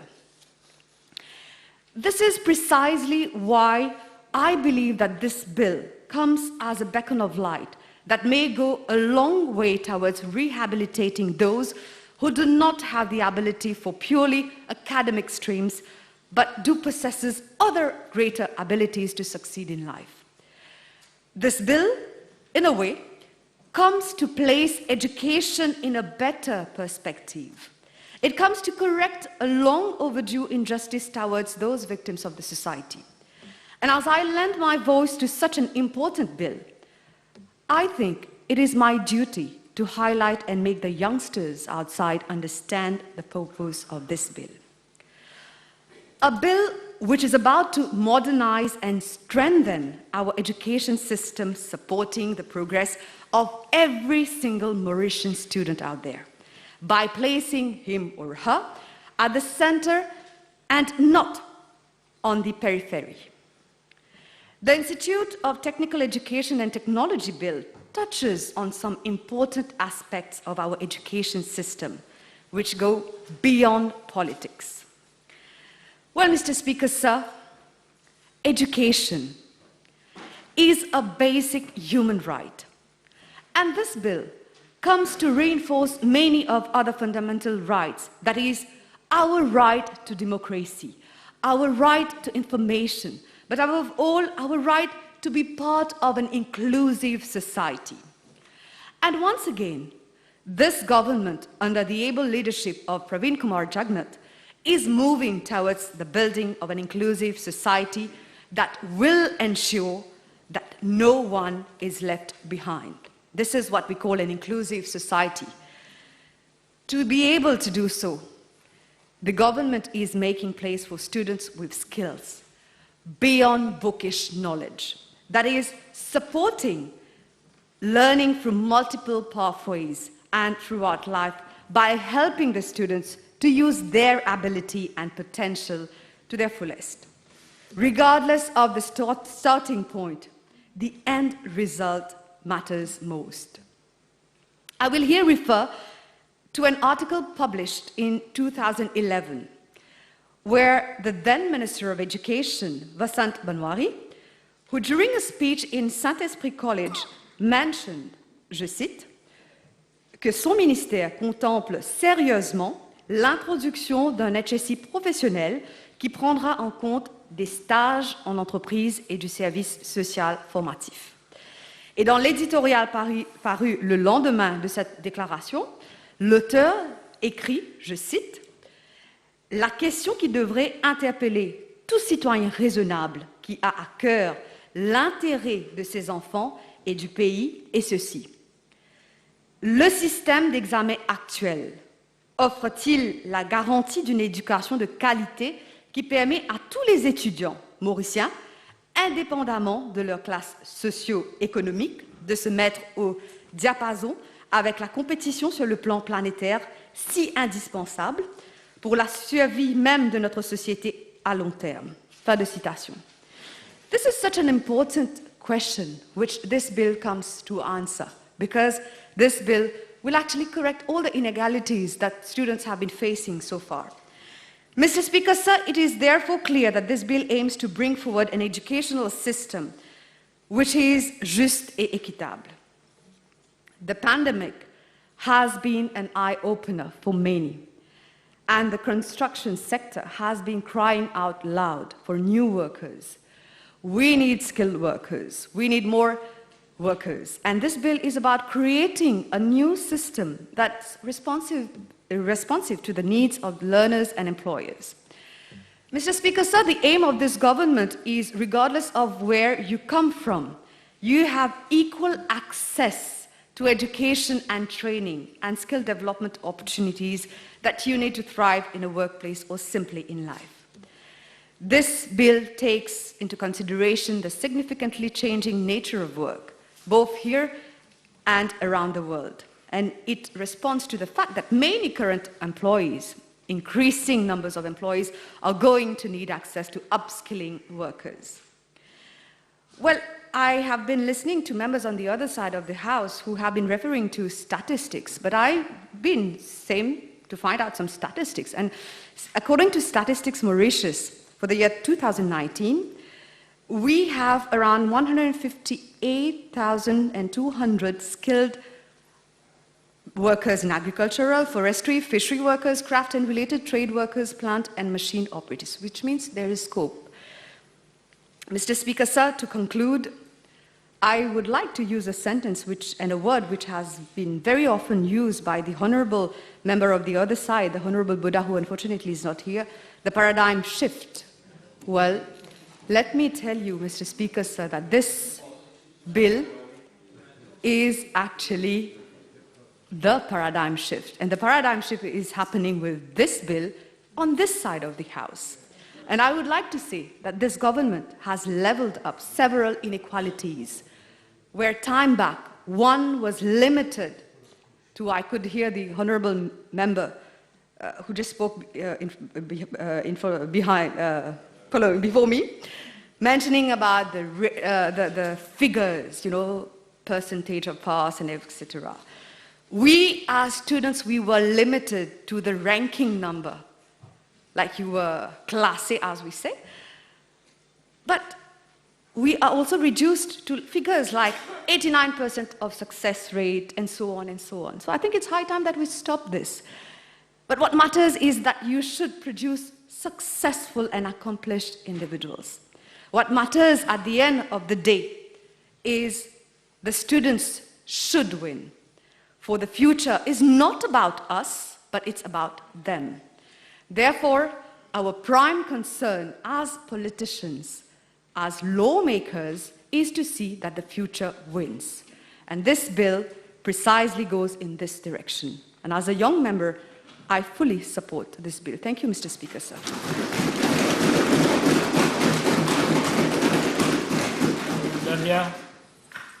Mr. Speaker, sir, I thank you for giving the floor to me to bring my humble contribution to the debate on the Institute of Technical Education and Technology Bill in this August Assembly. This government has a clear vision for developing the potential and talents of our youth and direct them towards a brighter path with better prospects. Our inclusive education system aims at providing a career path to each and every young learner while concurrently ensuring that no one is left behind. This government has been consistently reviewing our education system to ascertain that it remains innovative, robust, and responsive to industry needs and ever-emerging gaps. Mr. Speaker, sir, as we are discussing a bill relating to the education sector, I have a special thought for our students. Allow me to avail of this opportunity to pay a special tribute to all the teaching staff, non-teaching staff, officers from the other public and private bodies, and parents for their commendable efforts, hard work, and precious time to put in place various facilities to allow students to continue their studies in the midst of the second wave of the COVID-19 situation. We are fully cognizant of the stress that the prevailing situation brings to our young, innocent students. In this regard, government will leave no stone unturned to ensure that students continue their studies in the best possible manner and in a safe, secure, and conducive environment. We would here like to wish all the very best to these students. Mr. Speaker, sir, coming back to this bill, it is a very important piece of legislation which will no doubt shape the destiny of this country by providing an all-inclusive and holistic system of education for the benefit of the youth of this country. The very object of this bill is first and foremost to provide for the setting up of the Institute of Technical Education and Technology to operate and manage technical education centers. It will assist technical education centers in providing opportunities and pathways to students pursuing studies in technical and technology education. It will subsequently enable the country to make a judicious and effective use of its human resource capital. Here, I would like to congratulate the Honorable Mrs. Leela Devi Dukan Lachman, Vice Prime Minister and Minister of Education, Tertiary Education, Science and Technology, for having introduced this vital piece of legislation, which will pave the way for a better, holistic and all-inclusive education system that will cater for the well-being of the young generation of this country. Mr. Speaker, sir, this bill is in line with the vision of Honorable Pravin Kumar Jagnnath, Prime Minister, to enhance the education system in order to meet the aspirations and needs of the country and its population. He has pledged to the nation that his government will bring the necessary reforms to modernize and transform the education sector. Here, I would like to refer to paragraph 33 of the Government Programme 2020-2024, which reads as follows. I quote, this has been quoted before, but I have another conclusion to this, and I'm going to share that with members in this House. So I quote, in line with the education reform policy, an Institute of Technical Education will be set up to create opportunities and pathways for students to pursue studies in technical education, unquote. For me, this is a concrete example of another achievement of this government under the stewardship of the Prime Minister. Honorable Pravin Kumar Jagnnath has stood by the pledge he made to the nation in November 2019. And I'm convinced that the population will judge this government along the line of its program implementation and draw their own judgment and conclusion against those who are indulged in demagogies and hollow promises. Mr. Speaker, sir, we would all recall that Mauritius has emerged from a monocrop economy based on agriculture to a diversified economy underpinned by the development of textile, manufacturing, service, and other emerging sectors. The tremendous progress achieved over the years was largely attributable to reforms introduced in our education system. A vivid example is the creation of the Industrial and Vocational Training Board, the IVTB, back in 1989, under the vision of an MSM government led by late Sir Anirudh Jagnnath, the then Prime Minister. At that time, the country was in dire need of skilled labor to respond to our booming textile sector and other manufacturing industries. Further reforms were subsequently brought to the education sector to adapt to an ever-changing world, and this led to the creation of several institutions at different stages, notably Lycée Polytechnique Sir Guy Forget, l'École Hôtelière, the Mauritius Institute of Training and Development, Polytechnics Mauritius, and now the Institute of Technical Education and Technology. Monsieur le Président, je partage la même ambition avec notre gouvernement, qui est de conduire les améliorations nécessaires depuis longtemps à la qualité de l'enseignement technique dans ce pays, reflétant l'impact des réformes de ce gouvernement sur la qualité de l'enseignement. Les réformes de ce projet de loi sont fondamentales pour la vision du gouvernement de veiller à ce que tous les peuples, indépendamment de leurs antécédents, aient des règles du jeu équitables pour réaliser leur potentiel et aient des voies de haute qualité pour assurer non seulement leur propre avenir, mais aussi les compétences dont les entreprises mauriciennes ont besoin.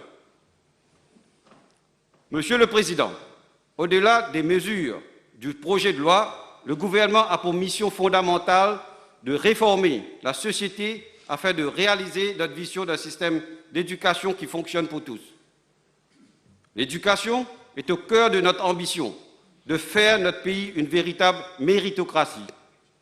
C'est pourquoi nous avons placé la responsabilité des premières années des écoles, de l'enseignement supérieur et de la poursuite des compétences des adultes et de l'apprentissage dans un seul département. Je suis confiant que ce projet de loi nous permettra de poursuivre la transformation de l'enseignement technique dans ce pays, pendant que nous continuons d'élaborer des propositions pour un système scolaire qui fonctionne pour tout le monde. Monsieur le Président, ce projet de loi sur l'éducation technique et technologique fait avancer l'ambition du gouvernement de rationaliser l'enseignement technique afin d'assurer des voies claires vers l'emploi qualifié. Ces réformes placeront les employeurs au cœur du système de compétences, ce qui leur permettra d'utiliser les compétences dont ils ont le plus besoin. Soutenir les individus à une vie d'emploi qualifiée, durable, contribuera non seulement à stimuler la productivité et la croissance de notre économie, conformément à notre stratégie industrielle, mais il permettra également de réaliser la vision du gouvernement pour une économie qui fonctionne pour tous, et pas seulement pour les quelques privilégiés. Les mesures du projet de loi s'appuient sur les progrès que le gouvernement a déjà réalisés en investissant dans des apprentissages de haute qualité. Monsieur le Président, l'avancement d'un pays se mesure surtout au bien-être de sa population, le vivre ensemble et aussi le progrès pour chacun de nos citoyens.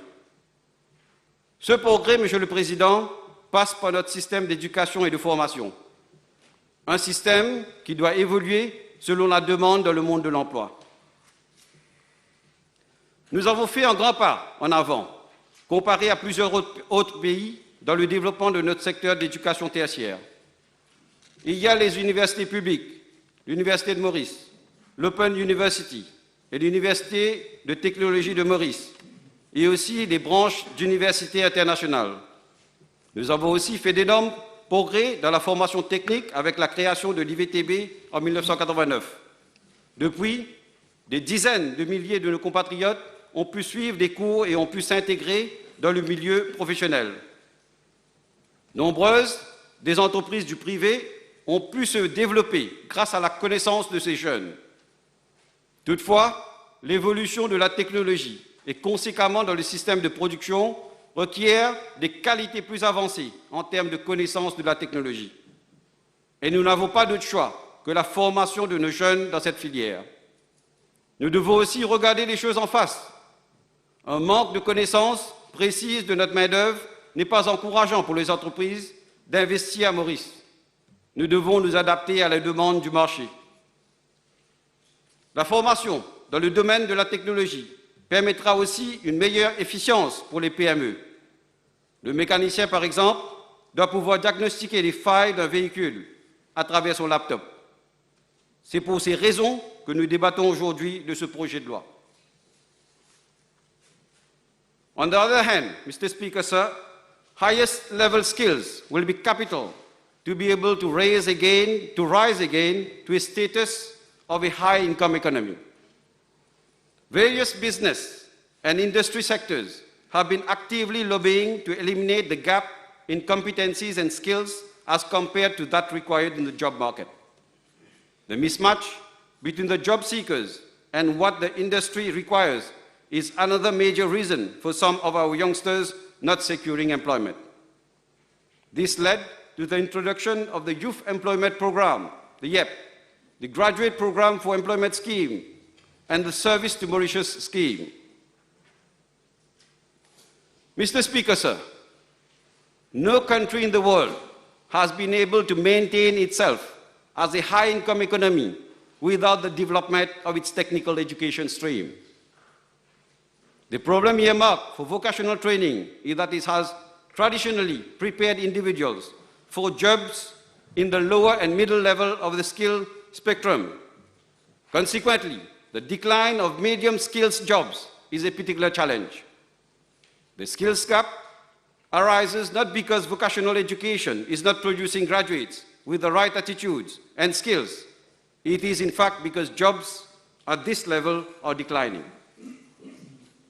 We are struggling in the 21st century to face the challenges of emerging technologies. And now the economy wants something else, something unique and creative, something our education did not cover, higher level technical education. Mr. Speaker, sir, technical education is part and parcel of a holistic education system that responds to the various learning needs and interests of our young learners. It helps in the orientation of individuals towards the acquisition of practical skills and constructive attitudes required in a workplace, thus enabling them to pursue specific occupations in a variety of fields. There is also an urgent need to keep pace with emerging technologies by providing relevant, up-to-date training to our students on these new technologies. It is important to highlight that we are venturing into new and high-growth potential sectors such as the digital economy, renewable energy, life sciences, amongst others. Concurrently, the government has to design an overall system that provides young people with clear educational routes and options that ultimately lead to employment as professionals in specific fields. Mr. Speaker, sir, several honorable members have already debated on various clauses of the bill, and hence I do not intend to delve into them again. Mr. Speaker, sir, I will conclude by stating that this is a time for bold decisions, as our country is still fighting the waves of the COVID-19 pandemic. Our population is our greatest asset, and upskilling each of them in the desired way is going to have a compounded effect in terms of productivity and resilience. This bill is all about inclusiveness, while creating new opportunities to our youth and enabling them to contribute in a greater manner in the building of a better society for one and all. For the first time in decades, we are beginning to see a realization that if we do not prepare all school students for the world of work, and if we are to provide the skills that our country needs, then the dial has to be reset. This bill will in fact reset the dial of technical education and technology in Mauritius. Education is a lifelong process of empowerment. It helps us to grow and develop as individuals. It empowers us to become emphatic individuals, build our self-confidence, and exploit our skills and strengths. Education is the passport for the future, and tomorrow belongs to those who prepare for it today. Education is all about investing for the future. This bill will pave the way for students to have a technical education of excellence, unlocking their full potential and preparing them for the world of work. Finally, this bill will provide the necessary legal and institutional framework for boosting technical education and technology in the Republic of Mauritius to newer heights. Mr. Speaker, sir, with these words, I fully support the provisions in this bill. Long live the Republic of Mauritius. Thank you, Mr. Speaker, sir. At this stage, I'll ask the Deputy Speaker to take the chair.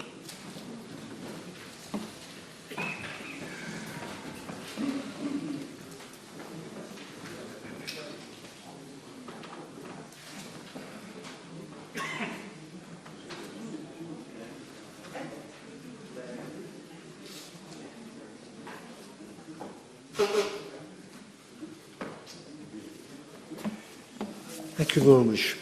Please be seated. Honourable Ramphal. Thank you, Mr. the Deputy Speaker, sir.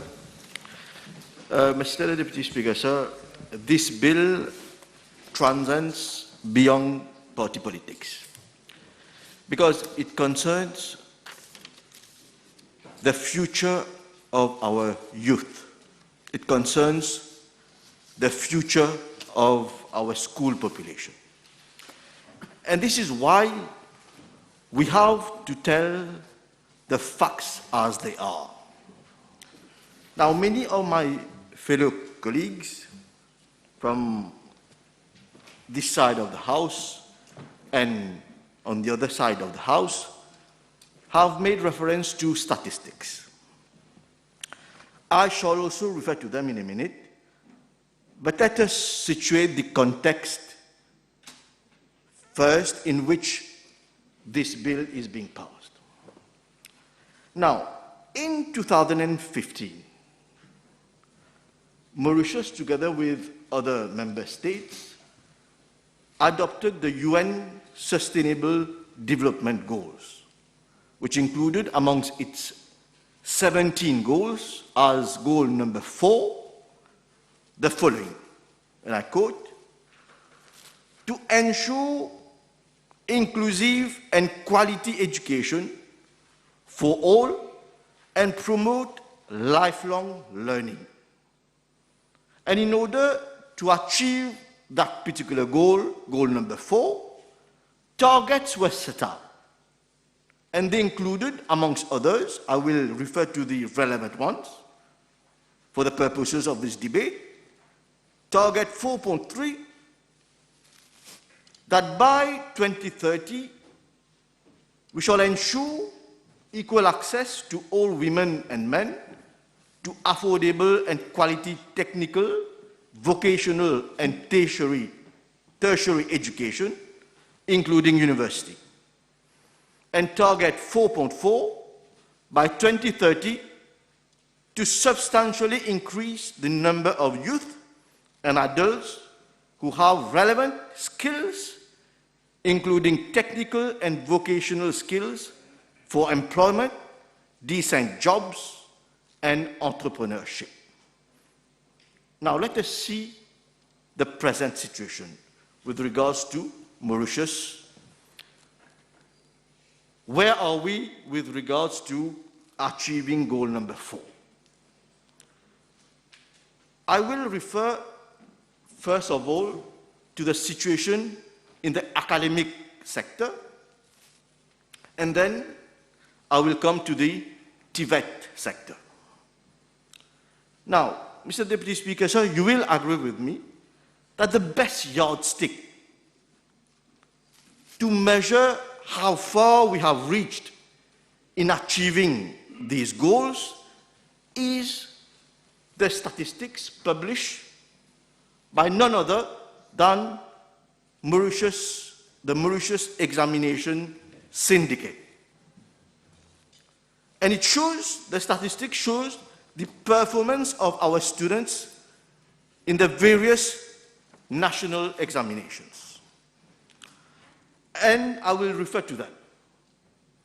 If you take, Mr. the Deputy Speaker, sir, PESAC assessment grade 6 for 2020-2021, out of approximately 14,000 students who were examined, only some 10,500 students got through, leaving some 4,000 out of the mainstream. Therefore, about 27% of PESAC students did not go through the PESAC exams at grade 6.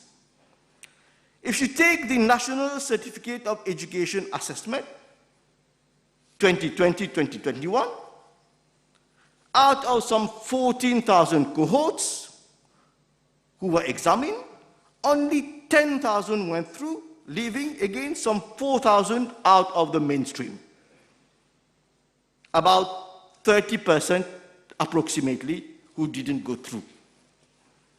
Cambridge School Certificate 2019. Out of 14,605 examined, 10,500 approximately went through, leaving again some 4,000 who did not pass their exam. And finally, Cambridge Higher School Certificate 2019. Out of 8,975 examined, 6,727 students passed, leaving some 2,000 students who did not succeed, approximately some 26%.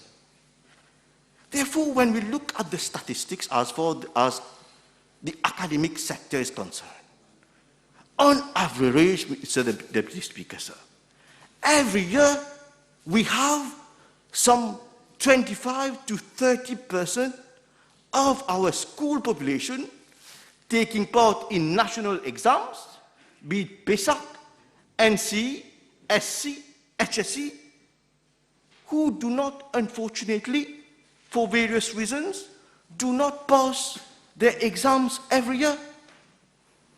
30% pour chaque examen. So this is alarming, but I'm not, I have to say, I'm not blaming the minister, the Vice Prime Minister, Minister of Education, because this state of affair has been there, to be, in all fairness to the Honourable Minister, it has been there for some years now. It has been the trend for many years. But unfortunately, I have to say this, and this is where I disagree with the Honourable Minister of Labour. It would seem that even the 9-year continuous basic education reform brought in 2017 is not providing the result. And why I say so? Because if you take, I said that the reform started in 2017. If you take 2017, 16,000 students took part in the newly introduced PESAC exams, out of which 13,000 had passed, leaving some 3,000 who didn't go through. 3,000 parmi les 16,000 didn't go through the PESAC exams. Now, these 13,000 who went through, they continued in the mainstream. And they took part in the NCE exams last year, 2020. And out of these 13,000, who were on the mainstream students, those 13,000, those who are considered to have the required level to continue academically,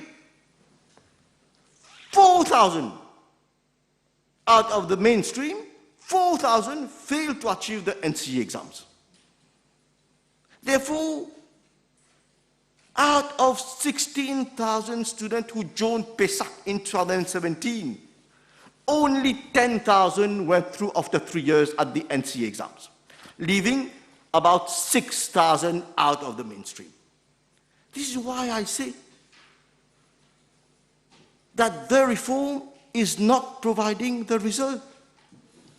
And these statistics were before the minister had to review the criteria for promotion to grade 10 to allow students to move to grade 10. So these first available statistics, Mr. Deputy Speaker, sir, following the reform show clearly that there has been no improvement in the passing rate of students. And in fact, I deduce from these statistics that the situation has worsened. Now, let me look at the statistics with regards to the TVET sector. Those students who are enrolled in training centers falling under the responsibility of MITD. I am glad I heard it, I think, from the Honourable Minister of Labour. He stated very clearly that MITD is going to stay. But there is a great need to revamp the MITD. Why I say so? Because the last available statistics, which is for year 2016-2017, I've been looking for the annual report. MITD has filed its last annual report in 2017. And since then, no annual reports have been filed. The Minister of Labour, when he intervened, he was praising the high rate of employability by students leaving MITD.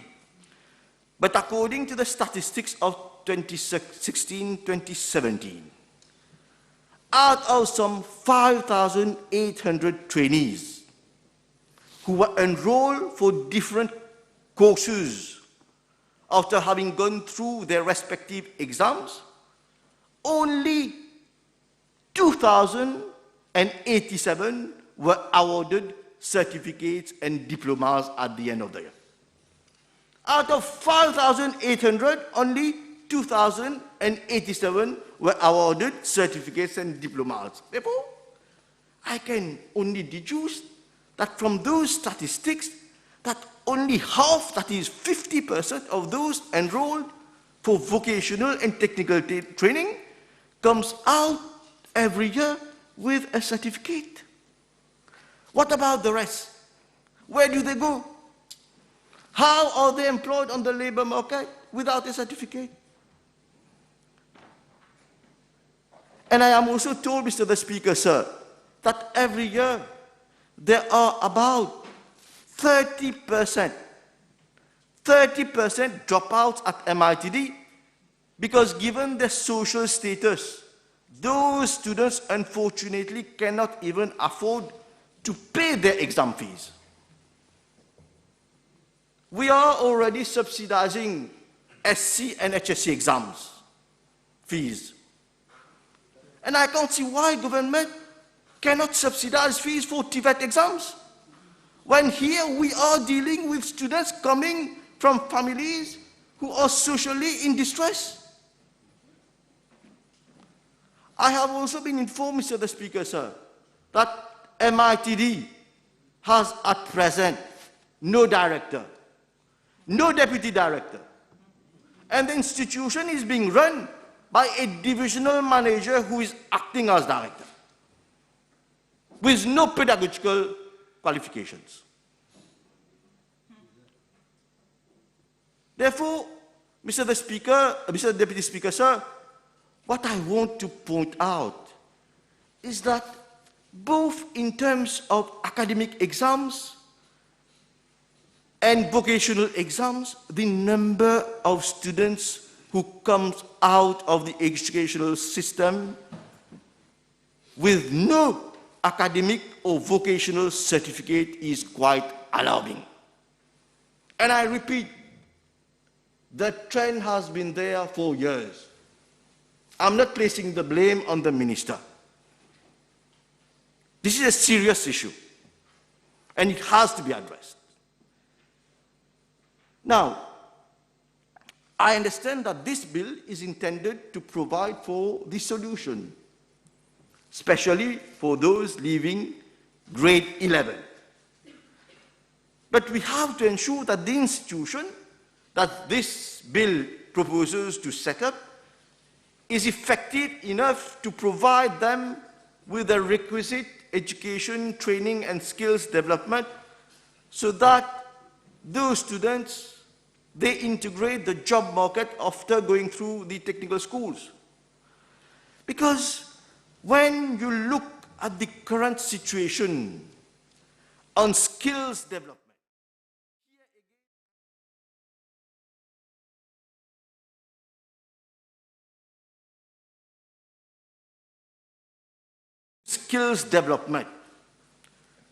the situation is even more alarming.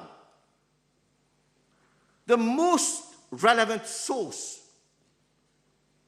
with regards to skills development would be the World Bank report published this year, Mauritius through